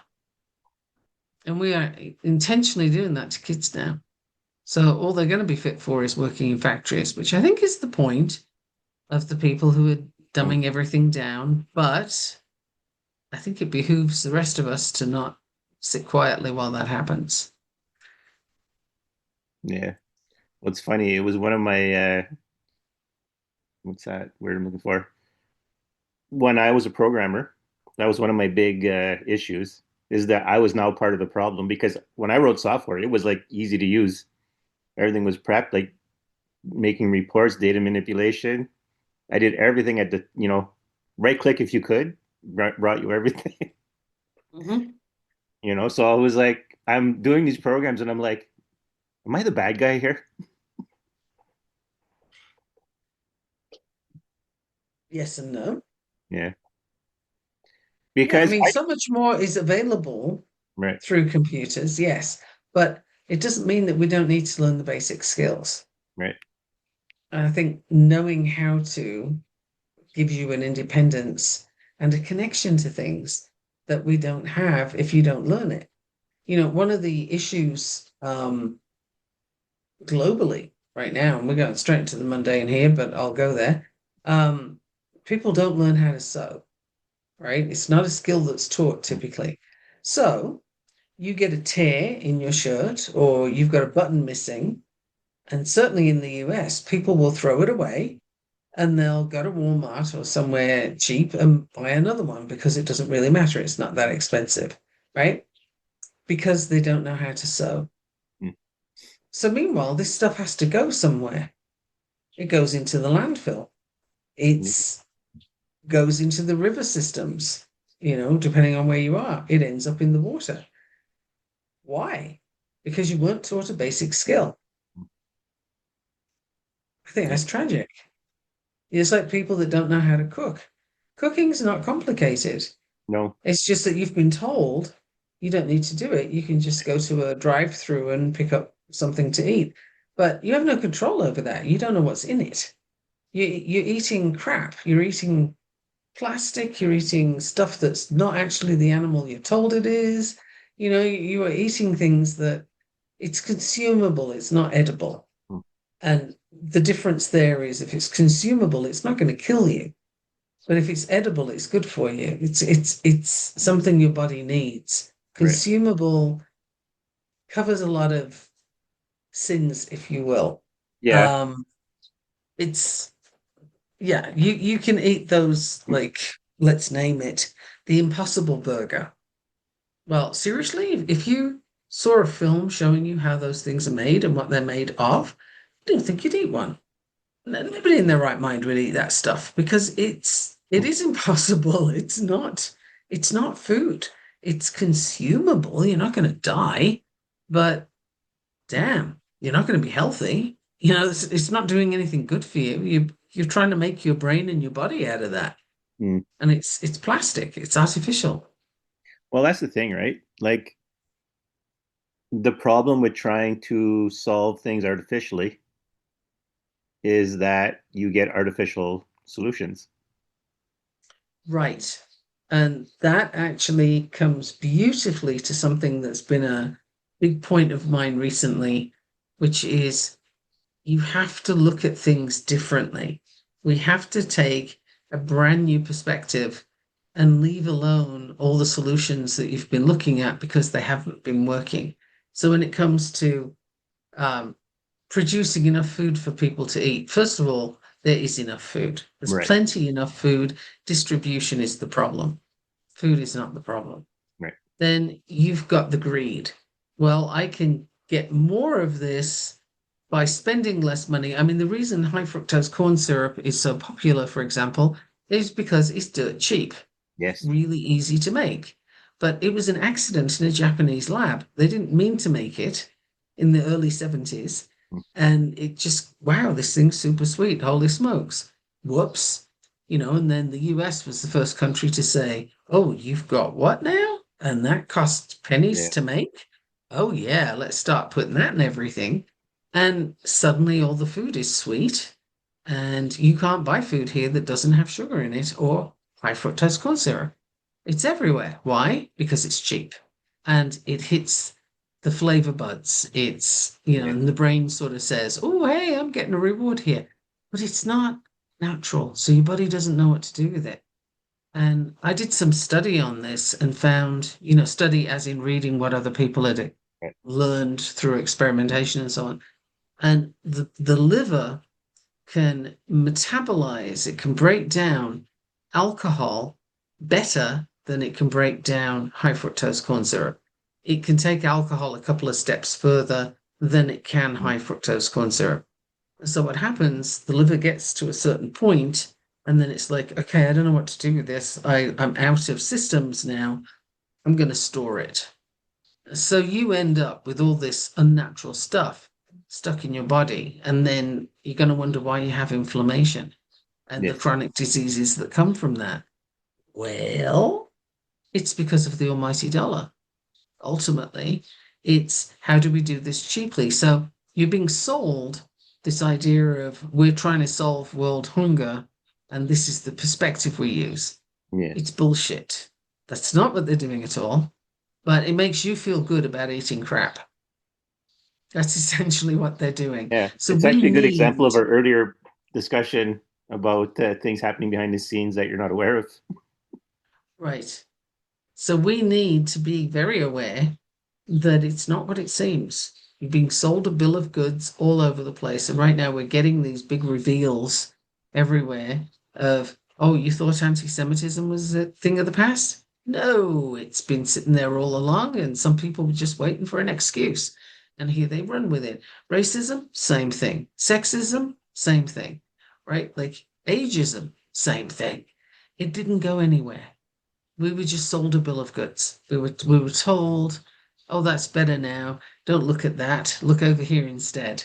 And we're always being shunted to look at stuff.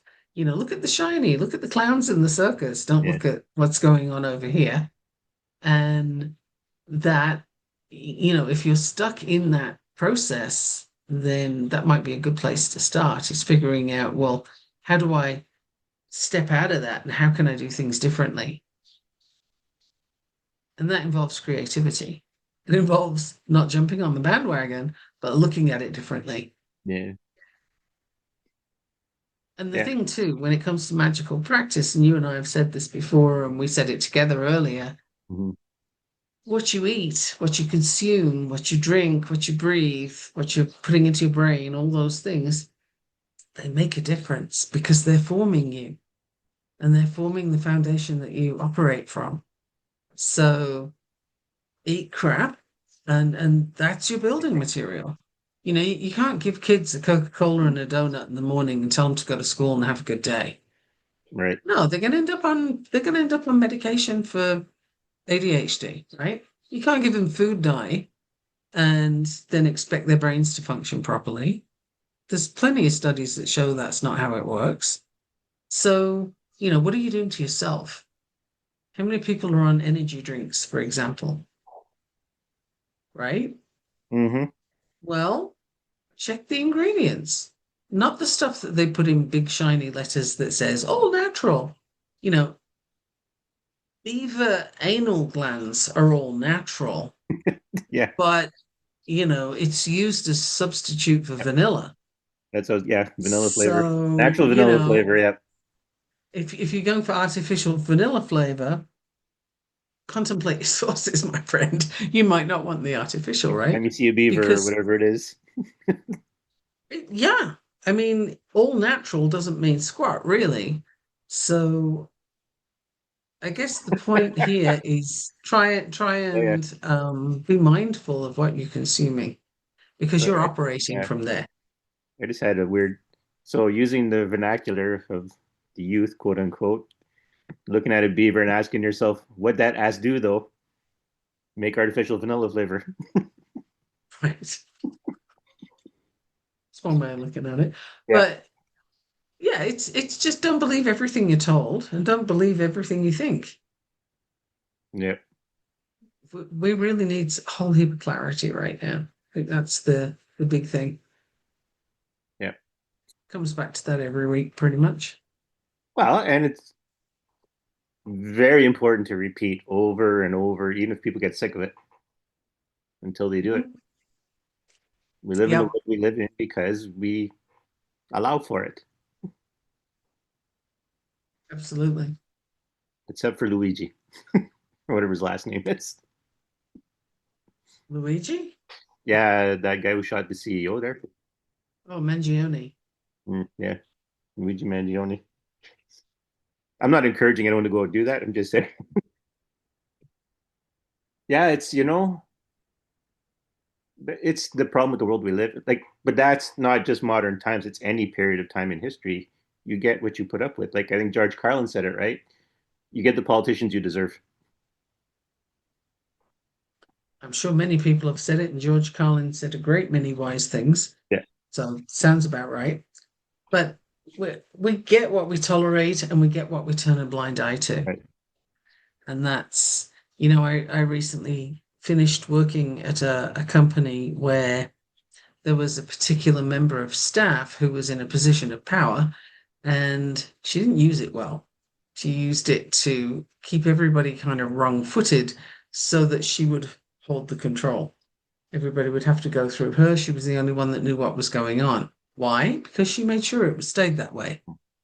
Meanwhile, the boss, the owner of the company, he's looking at her and seeing all amazing things, like, oh, yes, this person's doing so much and holding so much. And it's like, well, there's an attitude and a behavior here that you might want to pay attention to.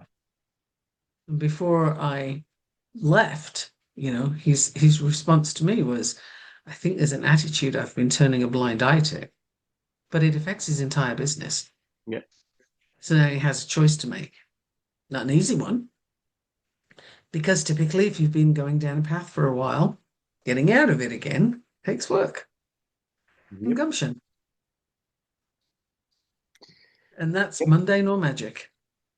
Yep. The vacuum is a good metaphor. But yeah. Yep. Again, I'd like to restate that when I first encountered the void, it was a nice, cool place of infinite possibilities that felt good to be in. It was quiet. Even though I could sense in the periphery all the possibilities, it was still a quiet, still place. And it felt good, and I liked it. But when you observe something, you kind of lock into it. Or you lock it into you, and then your perception grows from there of it, and it grows with your perception. Or it becomes what you perceive. And that's just not a vacuum specifically. That's just anything we do. We look at something and it becomes what we perceive it to be, even if it's the truth or not of the thing. Well, bringing neuroscience into it, your reticular activating system is a part of the brain that is responsible for giving you more of what you focus on. Mm. So it is paying attention to you, even if you aren't. And so if you're focused on uh, hmm, red cars, then you will suddenly notice that there's a red car on every corner and the car park's full Or of them. And how did suddenly everybody get a red car? Because your attention said, I'm interested. And so your reticular activating system calls your attention to that point mm, and says, hey, look at this. Here's another one. Look at that. Or the weather's always terrible here. Okay, you are going to notice everything that's wrong with the weather every time because you have told your brain that mm, that's what you want to know. That's what yeah. you're interested in. Or Baba Yaga's hut. Right. You've been coming across that, or I came across Yeah, that. you came across a tattoo, and I came across a child's play set of Right. the little house, and someone had put legs underneath it and labeled it Bob, put a sign on it, "Beware Baba Yaga." Right. And that's something that, okay, you could say algorithm, Mm, you could not. right. Like I think what I saw, we've literally just been talking about it, and then there's a tattoo. I don't feel that that was an algorithm thing, but it certainly was a reticular activating system thing of, hey, check this out, pay attention, notice this, don't just scroll past, see it, and and then you pay more attention to it. So Mhm. it could have been there times before, and I didn't notice it because it wasn't in my focus then. Right. We discussed this on the podcast before, right? Sometimes when you find symbols from, or like a what's the expression? Find a penny on the ground. It's, an angel put it there, or something like that, or a dime, or something like that. And I remember, I think we discussed it. I don't know if we discussed it on an episode where maybe the dime was already there, and then an angel said, "Hey, look." instead of an angel actually putting a dime on the ground. Right. It's drawing your attention. And that's also what that part of your brain does, is it just says, oh, that's what you're interested in? Okay. So it also works with things like self-talk and Hmm. the negative self-perception. So if you have this story that you're not enough for some reason, or there's something wrong with you for some reason, your reticular activating system doesn't judge. It just says, oh yeah, you want that? Okay, fine. Here you go. And it'll show you all the ways that you're right. Yeah. It'll give you everything you need for that confirmation bias, for that, oh yeah, that's true. One eye's bigger than the other, or this color's not popular right now, or I weigh more than I should, or less than I should, or whatever it is, right? You will get confirmation of that. Whereas if you weren't so focused on it, you might not have even noticed.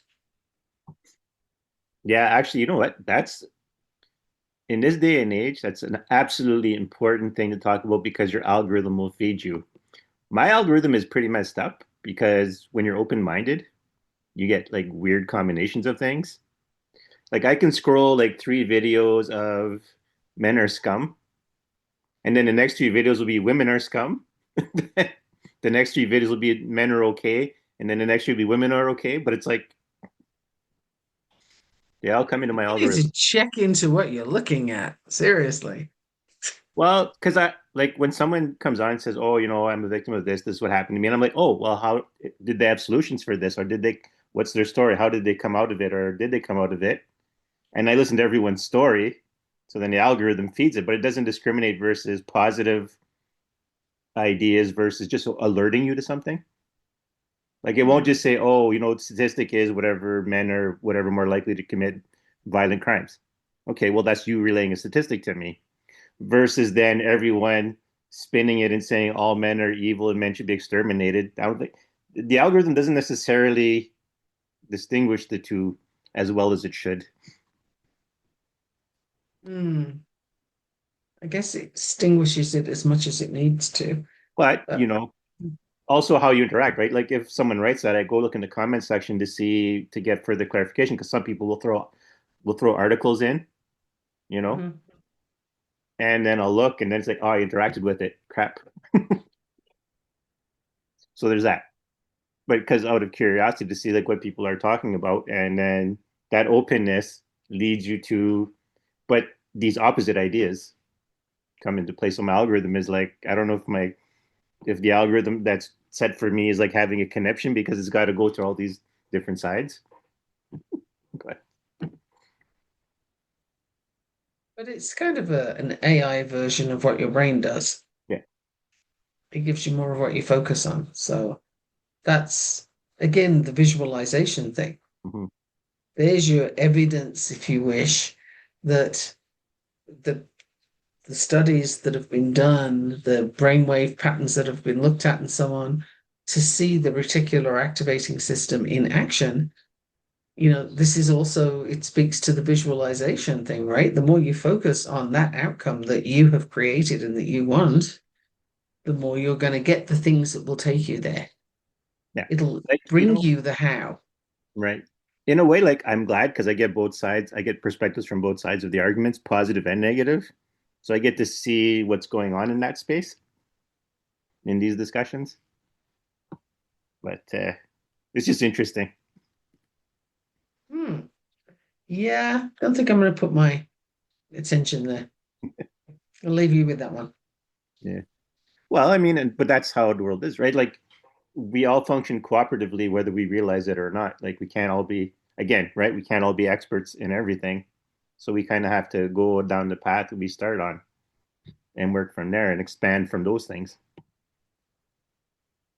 True, true.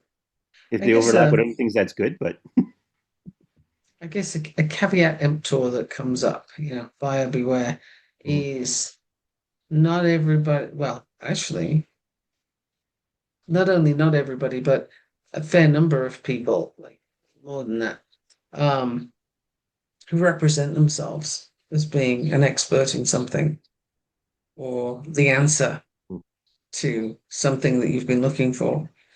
They're typically not.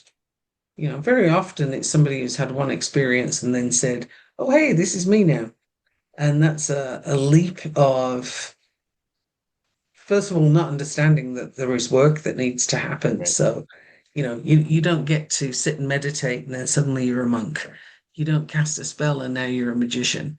Right. It's so, don't be in a hurry. Mm. And you don't have to prove it to anybody either.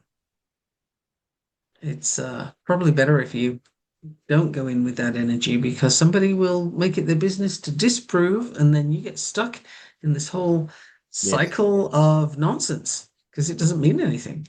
You're distracted, you're not doing the things you came to do. Yeah.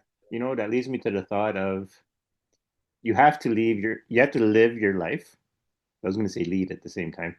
You have to live your life to your capacity and not let, whereas you can learn from the outside of yourself, don't let the opinions of the outside dictate you being you. Which goes back to the intuition thing, right? If you're following your inner knowing, then you'll be all right. But you got to trust that. Yeah. And I Right. would trust that over the opinion of somebody that, is yelling loudly on TikTok. You know what I mean? Right. But we typically don't, right? People tend to pay attention. Well, this person said this thing, therefore it's true. But why? Yeah. How did we get there? That's a big leap. And yet, Well, it's funny. Yeah. I mean, given the nature of the podcast, but we're telling people to actually look into themselves. And Mhm. we're not charging anyone for a solution either, because we're not giving a solution. We're just giving you something to consider. Well, that's because nobody can give you a solution, right? Absolutely. It doesn't belong to the other person to give it to you, which is why things like magic, which comes from you, human design, which is yours to go test and Mm. discover you Right. in there, and anything that has you looking at you, that has every chance of being a valid path because it relies on you. But somebody else can't fix what ails you because you put it there in the first place. So it's not their solution. They can give you suggestions, but you got to do the work. And I think we live in an era where people just want to be fixed. I've even had parents say to me on occasion Mm. that they'll come to me with a child with autism, and I literally have been asked, "Can you fix my kid?" And when I hear that, I take a slow, deep breath. And then, because I don't care about the outcome, I'm just going to tell them, "No, I can't because your child isn't broken. However, we need to have a conversation Yeah. because the parents are typically the ones who need the work, not the child. The child is reflecting back what the parents are doing. So, no, I'm not fixing anybody's kid. They're not broken." But I've actually been asked that. Can you imagine? That's where we are Yeah. as a society. Like, that's insane. Yeah. I'm just going to hand you my kid and you give him back to me all fixed up and sorted. It's like, what are you even asking me for? Do you have a clear Well, vision on what that looks like? Like, and what are you prepared to do to assist with this? And does this work for the person you're trying to influence here, aka the kid? yeah. Like, why do you want them to behave in this certain way or not behave in that certain way? Is it for their benefit or yours? Yeah. You know? It's funny. I read a book back when I was working when I was doing the computers for a place that does family therapy. One of the books I read in the library was called Scapegoat. And it was about, the child who was brought, oh, this is the problem child, fix them. And then like one of the ideas in the book presented is like, you as a family are telling on yourself when you bring this child in for therapy. Okay, so this is definitely mundane, but you brought it up, so I'm going there. And that is there is a diagnosis, oppositional defiant Right. disorder. It's a bullshit diagnosis. There's lots of studies to show that it's a bullshit diagnosis. And why do I say that? Well, the first tell, if you will, is that it goes away when you hit 18. and it becomes a different diagnosis. Now you have borderline personality disorder. Well, seriously? You go to bed, you have a birthday, and then suddenly you got something different going on? Yeah. No, no, doesn't work that way. Humans don't work that way. But then if you look at the behaviors, oppositional defiant disorder means that that person is fighting in some way or other, verbal, whatever. They're fighting the environment. Now, why are they doing that? And typically, and in my experience of working with kids with this, what they're fighting is an environment that is traumatizing them all of the time. It's constant trauma. I've been in households where I would be traumatized if I was living there, let alone this poor child. But what do? We give them a diagnosis that blames them. You're oppositional, meaning whatever I say, you're going to argue with me. You're defiant. Ooh, no adult likes a defiant child. Like what? And then you use Mm. the word disorder. So Right. there's something wrong with you. But there's nothing wrong with the child. They are responding to trauma. Right. The problem are the adults that you don't have the cojones to go and deal with. That is the problem. So as you can tell, this is something that's very important to me to clarify for people because I hate seeing the child blamed for what they're living in. Right. And you can't fix that. You can take them out of the environment, or you can hopefully do something to improve the environment, but the child is not broken. They are responding to what they've been dealt with. So, things like that. But we do it all the time. We blame the kids. And that's a sick society right there, in my opinion. Yeah. So I know that's nothing to do with magic, but it was important because you kind of mentioned something that brought that up. Well, So I went there. it kind of matches up because everyone who's practicing magic right now, especially the ones listening to this, because it seems to me that this is the mandate of the podcast, is that the people listening and learning from it are going to make changes, and they are going to be blamed in the beginning. Hmm. Yes, because people instinctively don't like what they can't control. So if they Right. can't control you as a human being, then that's a problem. But that oppositional defiant disorder thing, if you know somebody that's been diagnosed with that, so typically it's going to be a kid, right? Because it changes Right. later. No, they're a product of their environment and they are literally fighting for their lives. They're big behaviors because they have big problems going on.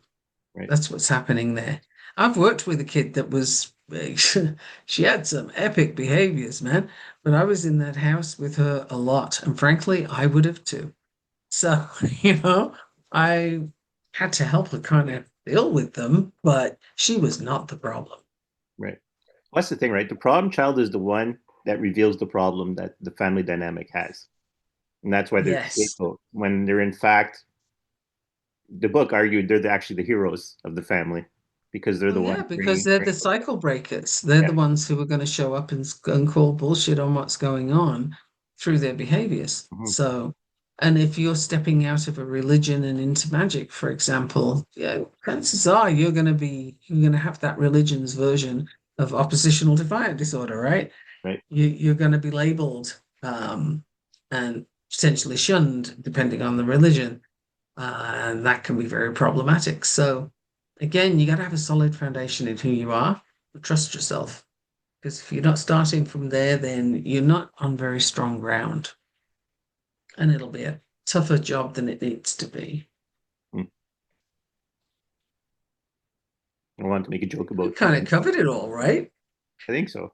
I was gonna make a joke about maybe Pikachu protects you to go back to the idea of you make your magic out of what you need. Well, I was in South India, and this fella who was chatting with a group of us, Mm. he decided to explain Hinduism in a very basic way. Right. And one of the things he said was, you can have, we have millions of gods. You can have any god you like. And his example, which struck me quite forcibly at the time, he said, you can have a milk carton and put a straw in it and some flowers around it. And so long as you have an altar for it and you give it your devotion every Right. day, you pray to it, that's your family God. You can name it whatever you want, but that's literally how straightforward it is in something like Hinduism. You create your own family God. Shintoism is like that too, if I understand it correctly. Which one? Shintoism. Shintoism? So just think of that, you know. How's that for visualization? It's pretty epic. I'm here for it. Like I think that's amazing because you literally don't have to have a whole lot of money to have your own family God. No, you know what? You can make Yes, it out of a rock. people listening, magic is the most effective, cheapest thing you can get into. Yeah, you only need you. Yeah. Mhm, And you don't need millions of years of lessons. You just need something to focus your attention on. mhm. And you don't need all the bells and whistles either. They can be cute, but you don't need them. Yeah. You might want them. That's a different matter. But there's no sort of, well, I can't start until I have X, or I can't start until I've done Y. Get yourself some clarity and off you toddle. Yeah. Yeah. Yeah. I mean, I always knew that, but I don't know why it's just hitting me. Well, it's just hitting me See, now there you to go. really share it. Yeah. Is that, yeah, it's the cheapest, easiest way to, I don't, well, because, I've said it a few times now. Magic isn't about controlling things outside of you. Magic is about yourself and having power over yourself. That's its ultimate So, gift. so there you go. That's basically what we've been saying throughout the episode. And it does all come back to you. It's your responsibility. It's your opportunity. It's what you're here for. Um, it's up to you how you proceed, but do clean house. Don't come from that whole I'm gonna wreak revenge on this person or I'm gonna cause them like really? You Right. really want to do that? Yeah. If they did a return to sender spell, you'd be right up the creek. So you might want to knock. Yeah. It's funny because I was going to reiterate the idea that we started off with, to look at spirits, let them be who they are. Mhm. But then Baba Yaga goes, no, we don't have to touch that because if you let you be who you are in full sincerity and full intent, you are not going to impose your will on the spirit you're working with. You're going to let them be who they are as well. I mean, and the logic of it Because you is recognize it's right. important. Because if you work best being who you are, well, then when you look at a spirit, they're going to work best when you let them be who they are. Mhm. And if you're coming from a place of pretense, well, it's what you're calling in. Mm-hmm. Yeah, so that message goes through regard. So that message happens anyways. Because when you look at yourself with that kind of love, I guess is the word, you look at the spirits you work with that same kind of love, Acceptance, yes. right? And it comes down to love again, even though already did a two-part on that. Yeah, it never goes as you expect. I think it's pretty much the motto of this podcast now. Well, that's the thing with expectations, right? Mm. It's just you trying to control something that hasn't happened yet, and you can't control that. None of us can. So it's But it's so much. I yeah, personal perspective is it's so much more fun when you're able to let go of what it's supposed to look like or how it's supposed to go, whatever the it is. And I'll speak to the discrepancy here in a moment, but it's so much more fun when you can just let things flow and see where they right. go without an expectation of what that looks like. Now, is that the opposite of having a vision that you're creating in all its Mm. entirety? No, because chances are the flow that you're getting is going to take you to that. So the two things exist at the same time, but you don't know enough to have the journey planned out. If you did, you'd already be there. So by definition, You don't know what that journey looks Right. like.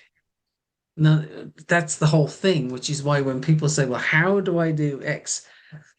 It's the worst question you can ask because there's many ways, Right. and I don't know which one is correct for you, and I don't know which one's going to land for you. You have to kind of be open to that flow happening. But do you know where you're going? Have you got that ultimate vision of where you're going? So that's so yes, you can let go of the need to have the expectations of how things go, and you head toward that ultimate goal that you're currently focused on. Yeah. So this is interesting. So in your magical practice, even though you can't know where you're going to end up, you should use your imagination to try to figure out what you're trying to accomplish. Yeah, And then, absolutely. Well, I mean, if you're working with Lilith, for example, um, you absolutely have your own representation of what she looks like, what's the form, what are the aspects that you can envisage and interact with, and it's your starting place, right? It doesn't mean you have control, but it means you're putting out there what you envisage interacting with. And then how do you get to that place?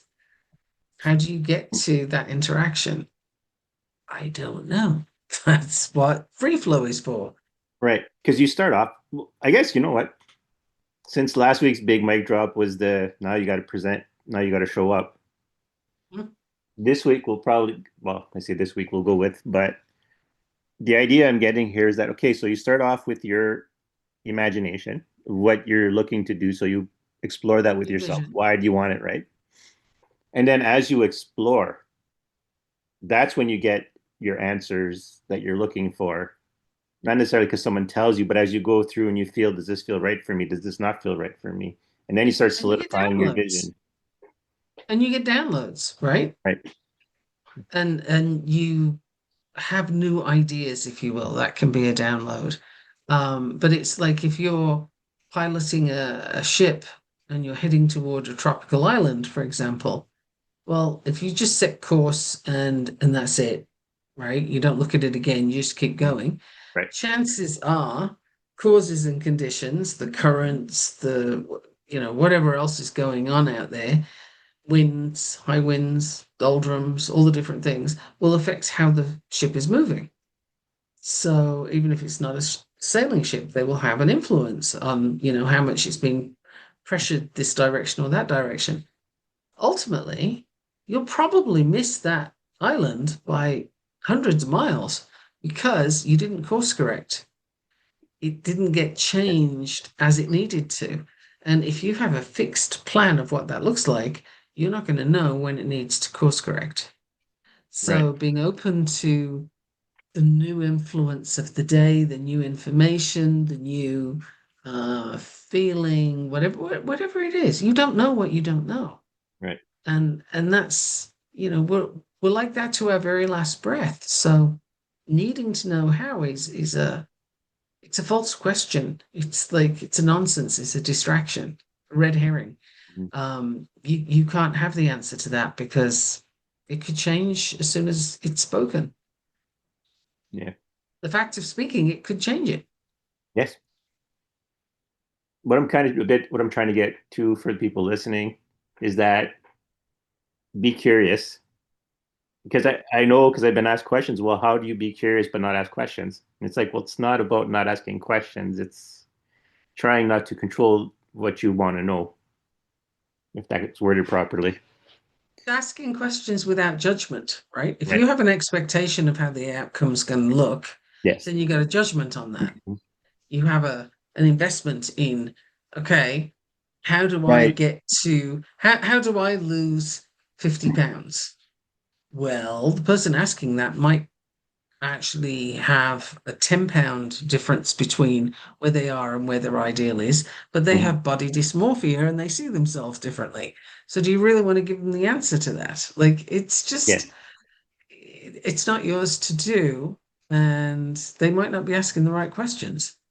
So Yes. Yes, be curious, but curious as to what's possible, Hmm. not curious in a way where you need certain answers, because Right. certainty isn't a thing. Yes, that's exactly because even like, I get tripped up on it. Sometimes I'll get in a space there and I'm like, okay, well, I can't do this. No, I can't do. It's like, no, hold on a second. That's not right. That's not the right way to look at this. And if I'm doing it and this is my podcast, then there's probably people out there doing the same thing, right? Well, So, I like the question, what else is possible? right. That's gotten me out of some limited thinking a few times. Yeah. There was I was doing a job search late last year, and I had three possibilities that I was looking at.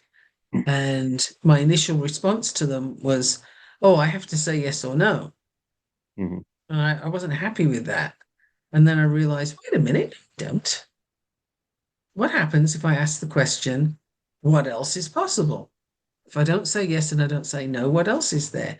Well, what came up at the time was ask for more information, Right. look into it more deeply. I don't have to make decisions based on what I currently have. There's an option. I could do something different with this. So, that kind of question, what else is possible? What would the answer be if I knew? Hmm. Because people will often say, I don't know. That's their default answer. I don't know. I don't know. Well, that's your brain being really lazy because you haven't given it any time at all to process what could be the answer. Well, that's right. Because when we were talking with Patrick, because that's what I said to him, right? Sometimes a question is an excuse of not doing the thing. And the more questions you ask, you're absolving yourself of responsibility to figure things out. Right. Well, questions can be a sort of treading water kind of deal, right? I can't move forward until I have answers. I can't move forward until I've got, whenever you start with, well, I can do this when, I can do this once all Right. of those procrastination sentences basically mean you haven't got the gumption to step forward yet. Why? And that would be a really good question to ask yourself, not anybody else. Like, why am I holding me back? What's the purpose? What's the gain to me not stepping forward and just doing the thing? What's the gain to me staying small? Yep. Because it's something, otherwise you wouldn't be doing it. Yeah, that's It's the big the, question. yeah, That's usually it's my it's answer like to. when somebody's miserable at work and they hate their job, and you suggest other things that they could be doing. Oh, well, no, I've been here for 10 years or whatever it is. Okay, then this is actually doing something for you. You like it. Like it's ticking a box Right. on some level. You are agreeing to this. So don't bitch about it. Like, I'm not very patient with those kind of issues because it's like, well, do you want to resolve the problem or no? And if you Yeah. do, what would it look like? What would you do differently? And that kind of person is so stuck, they can't access their magic because they're too stuck to see Right. anything. You gotta loosen up and be open. What's Yeah. possible And that's as much for me as it is for the listeners. for everybody? I Yeah. remind myself of it all the time. We all have limiting stories that are comfortable to go back to because I already said there's no such thing as certainty, but there's as much certainty as you're going to get Right. in sticking to limiting patterns, Yeah. right? The person who says, well, this never works for me because I get to this point and then it all falls apart. Okay, now I'm going to watch you fulfill that prophecy. I'm going to watch you Right. do the things that you just said were going to happen because your end vision, Hmm. that visualization is of things going to hell in a handbasket. So of course they will. You created it. You just did that thing. Yeah. Magic works in all the different ways, right? So if you want to live in your limitations because that's comfortable, okay, that's what you're going to do. Yeah. Now that you've heard it and hopefully it's landed, you do not have an excuse to stay there unless you choose it. Also, I'm going to throw this reminder to the listener. Regardless of what you decide, you're not a bad person. You're just a person who needs to do something. This concept of good and bad, good and evil, so on, it's just it's different shades of the same thing. Right. In life coaching, right? Like Hmm. there's this thing called the model.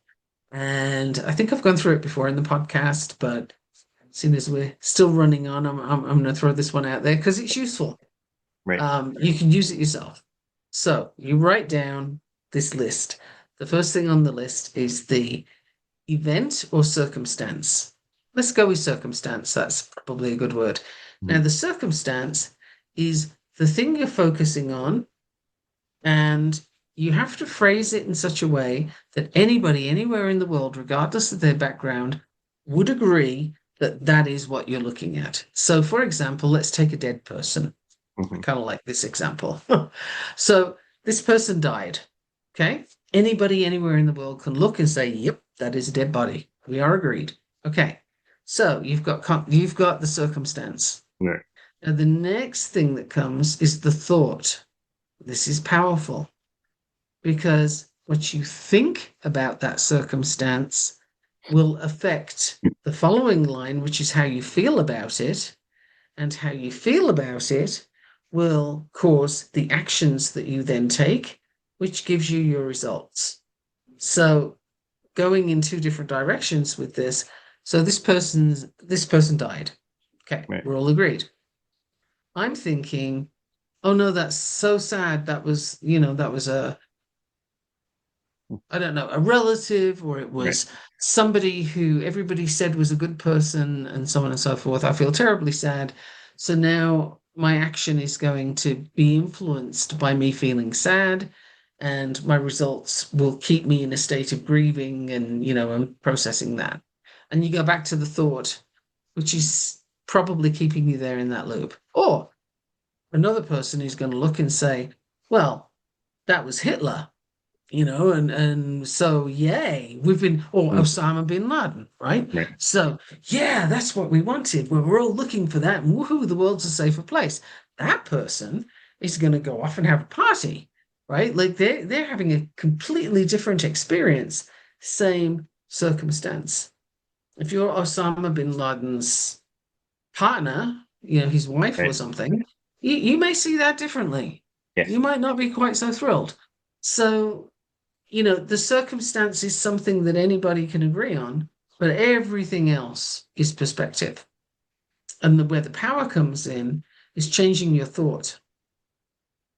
So if you've got a circumstance that you're allowing to hold you back, your power is to look at that circumstance and think about it differently. Right. And that's entirely up to the individual how they want to play that one. But when you let the thought that other people would disapprove dictate how you're going to go with that, then you're stuck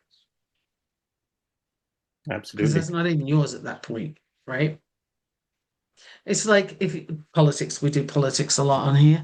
So let's go with that one for a minute. If you identify with a particular party, I don't care what country you're in, you identify with a particular party, those people represent me. Okay.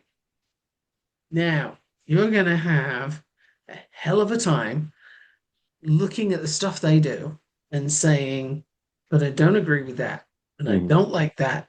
And I think this should be different. We have gotten further and further away from that in recent decades.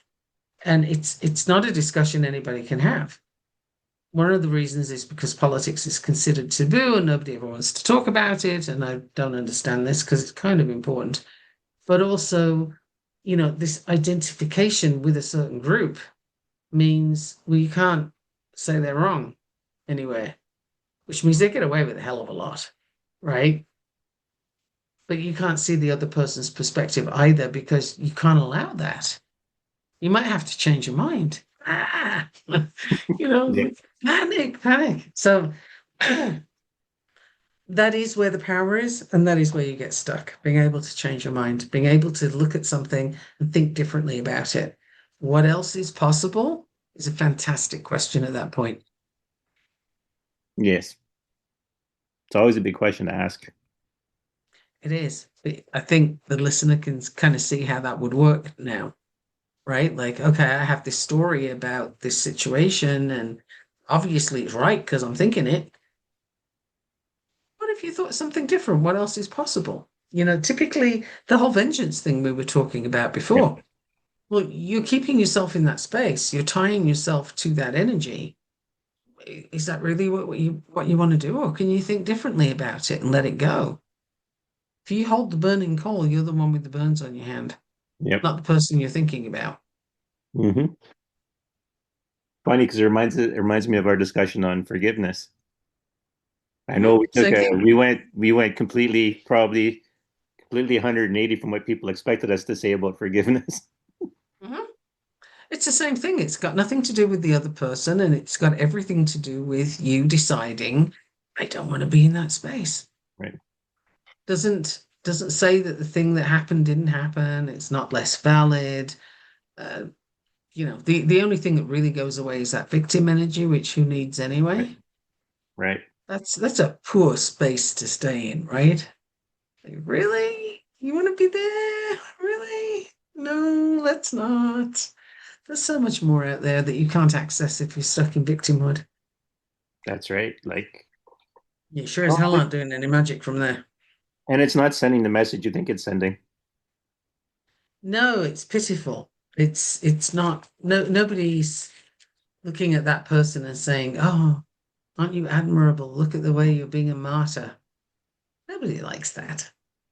But even if they did, as I said earlier, good opinion of other people doesn't matter. Right. Do you like it? Does it feel good? Really? Yeah, if it does, stay there, but don't expect people to sit with you. Yeah. It's funny because lately I've been watching a lot of, well, on and off I do it. I'll watch reality show competitions, Okay. right? And you'll see the outcomes people will get, but you'll see the attitude leading to those outcomes while you're watching it. Mhm. And then people are surprised when they lose or fail at something. It's like, well, you set yourself up all the way up to the, and Because thanks to editing. Yeah.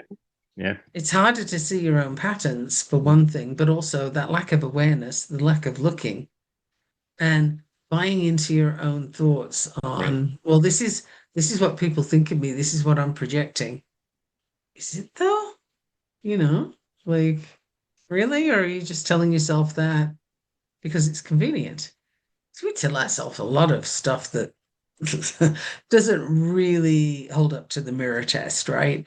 Yeah. But we're gonna go with it because it's comfortable. And you don't want to be uncomfortable all the time, and you don't want to question every decision you make, and all of those things. Like you got to do the thing with grace, right? Pick your battles. If it's important, question it. Otherwise, it's cool. But the the lack of awareness that so many people sit with causes these limitations that don't need to be there. They're only there so that you can stay in your comfort zone of limitation. What is it? Comfort is so there's comparison is the thief of joy, but is the comfort is the thief of success or something like that. Well, it's certainly the antithesis of growth, right? Right. You can't grow if you're in a comfort zone. It doesn't work that way. If you're in your comfortable space and you're not doing anything different, then by definition, you're not growing, are you? I mean, and we define that it's easier to grow in hell than it is in heaven. Absolutely. Yeah. The Buddhists will say that because there's heaven, there's no challenge, there's no reason for you to want anything more or anything different. Doesn't mean it's not available. It just means you're not aware that it's possible because you're too relaxed where you're at. It's comfortable. So where's the self challenge? Not the challenge to, hey, prove it to me, but the challenge of, well, what else is possible? What can I do? What happens if, and the putting yourself out there, showing up. We're right back to last week's. You got to show up, Right. Yeah. 100%. Yeah. You gotta know yourself, be yourself, love yourself, show up for yourself. Yeah. And people will often say, be authentic. I'm starting to dislike the word, honestly, because it gets abused so often. It's becoming irritating. But what they typically mean when they say, they being in social media or what have you, be authentic, what they mean is agree with us Mm, in your way, but toe the line. And as long as your authenticity matches theirs, you're in good space. But if your authenticity says, I disagree with you, oh, okay, now you're wrong. Right? It happens all the time, which is another reason why the opinion of other people really shouldn't matter. You can't rely on it. Even if you think you're in a group that agree with you, you're going to discover something pretty significant isn't there. yeah. Well, even when you're in a group, right, everyone organizes themselves in some way or another, and you still get the people who will judge you, who will think they're better than you or lesser than you, and the competitions Yeah, exist, and the because that's their lens. yeah, That's their story. That's their problem. When people say something about you, either to you or to somebody else, but it's about you, they are absolutely 100% telling you something very interesting about themselves, and they're saying nothing about you whatsoever because it's their lens and they don't know more than that. They're just telling you how they see you. It's got nothing to do with you. So that's again good opinion of other people. It's just not a thing. It's an illusion. And it can change in a heartbeat, right? Somebody yeah, might like you until you swear. And then they say, oh, but I don't like bad language. yeah. Now I don't like you. You're a bad person. Or they like you until they discover you've got tattoos. Or, Mm, they like you if they think you belong to this religion and then they discover that you're totally not. And now mm, you're a bad person, yeah. right? And there's all these different things that the opinion is worth nothing. It's so fickle. Well, yeah, that's the thing, right? And on the other end of it, the person doing that judging, it's like it's a hard life to go through. Well, because they're fully looking at everybody else fitting into their boxes or not, and they think it's important. It totally isn't. It's not important at all. Nobody ever has to fit into a box of my making other than me, if I choose to sit in one. I'm not a cat, so I don't typically, but it's we don't have to fit other people's parameters. Yeah, it's funny because I brought up, reality show competitions, right? And one of the things I've taken away from watching them is a lot of my prejudices have disappeared. A lot of my biases have taken a back seat. Oh, that's useful. Yeah, because I'll watch like I like to watch Ink Master. I'm not the biggest fan of people being loaded with tattoos, like facial tattoos, especially in piercings and stuff like that.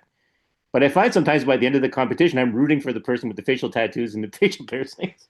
So it's like, I because I I love their find artwork and I love how they played the game, and it's like, oh my god, there's more to this person than just the appearance, right? So then it's like then you start rooting for them, and then that's a whole podcast episode, honestly. I could do the tattoo thing for a whole podcast because there's so much there. yeah. It's and tattoos are they're addictive. You Yeah. have one, you're already planning the next one before you finished. I Well, don't know if there's a you few have things on any, but that tattoos, is right, that don't have like it's also some people have tattoos because they don't want to be cutters. There's that concept too that comes into it. the sensation of having a tattoo is definitely therapy in Hmm. a way. Yeah. Yeah. There is, yes, which is something I was thinking of when you mentioned people who were Yeah. literally covered in them. It's like, oh, I would like your story Mm. because there's a reason for that. Yeah. I know someone, I know a woman who's so covered in tattoos and piercings that it's hard to see her now. And I've watched this progression, but I also know exactly why she's done it, or at least I have a good perception of why she's done it. And she's got a lot of trauma going on in her life and the people around her. And this is her coping. Yeah. This is what she Well, does. and that's kind of the thing, right? Because like my thing is, I like a clean, like I like a face I can see the detail. Like when someone moves, there's a facial motion. I like to be able to read that. So when there's something like a piece of metal sticking out here, or a big thing going through here, it's like okay, that's distracting me from seeing the details I actually want to see about you, so I can read you properly. You know, so that's kind of a me thing. But you do kind of get the story of why is this tattoo being done or why. But when you watch And like the location. yeah, in the location, Location is so important too, because, is it visible or no? How visible is it? How easily visible is it?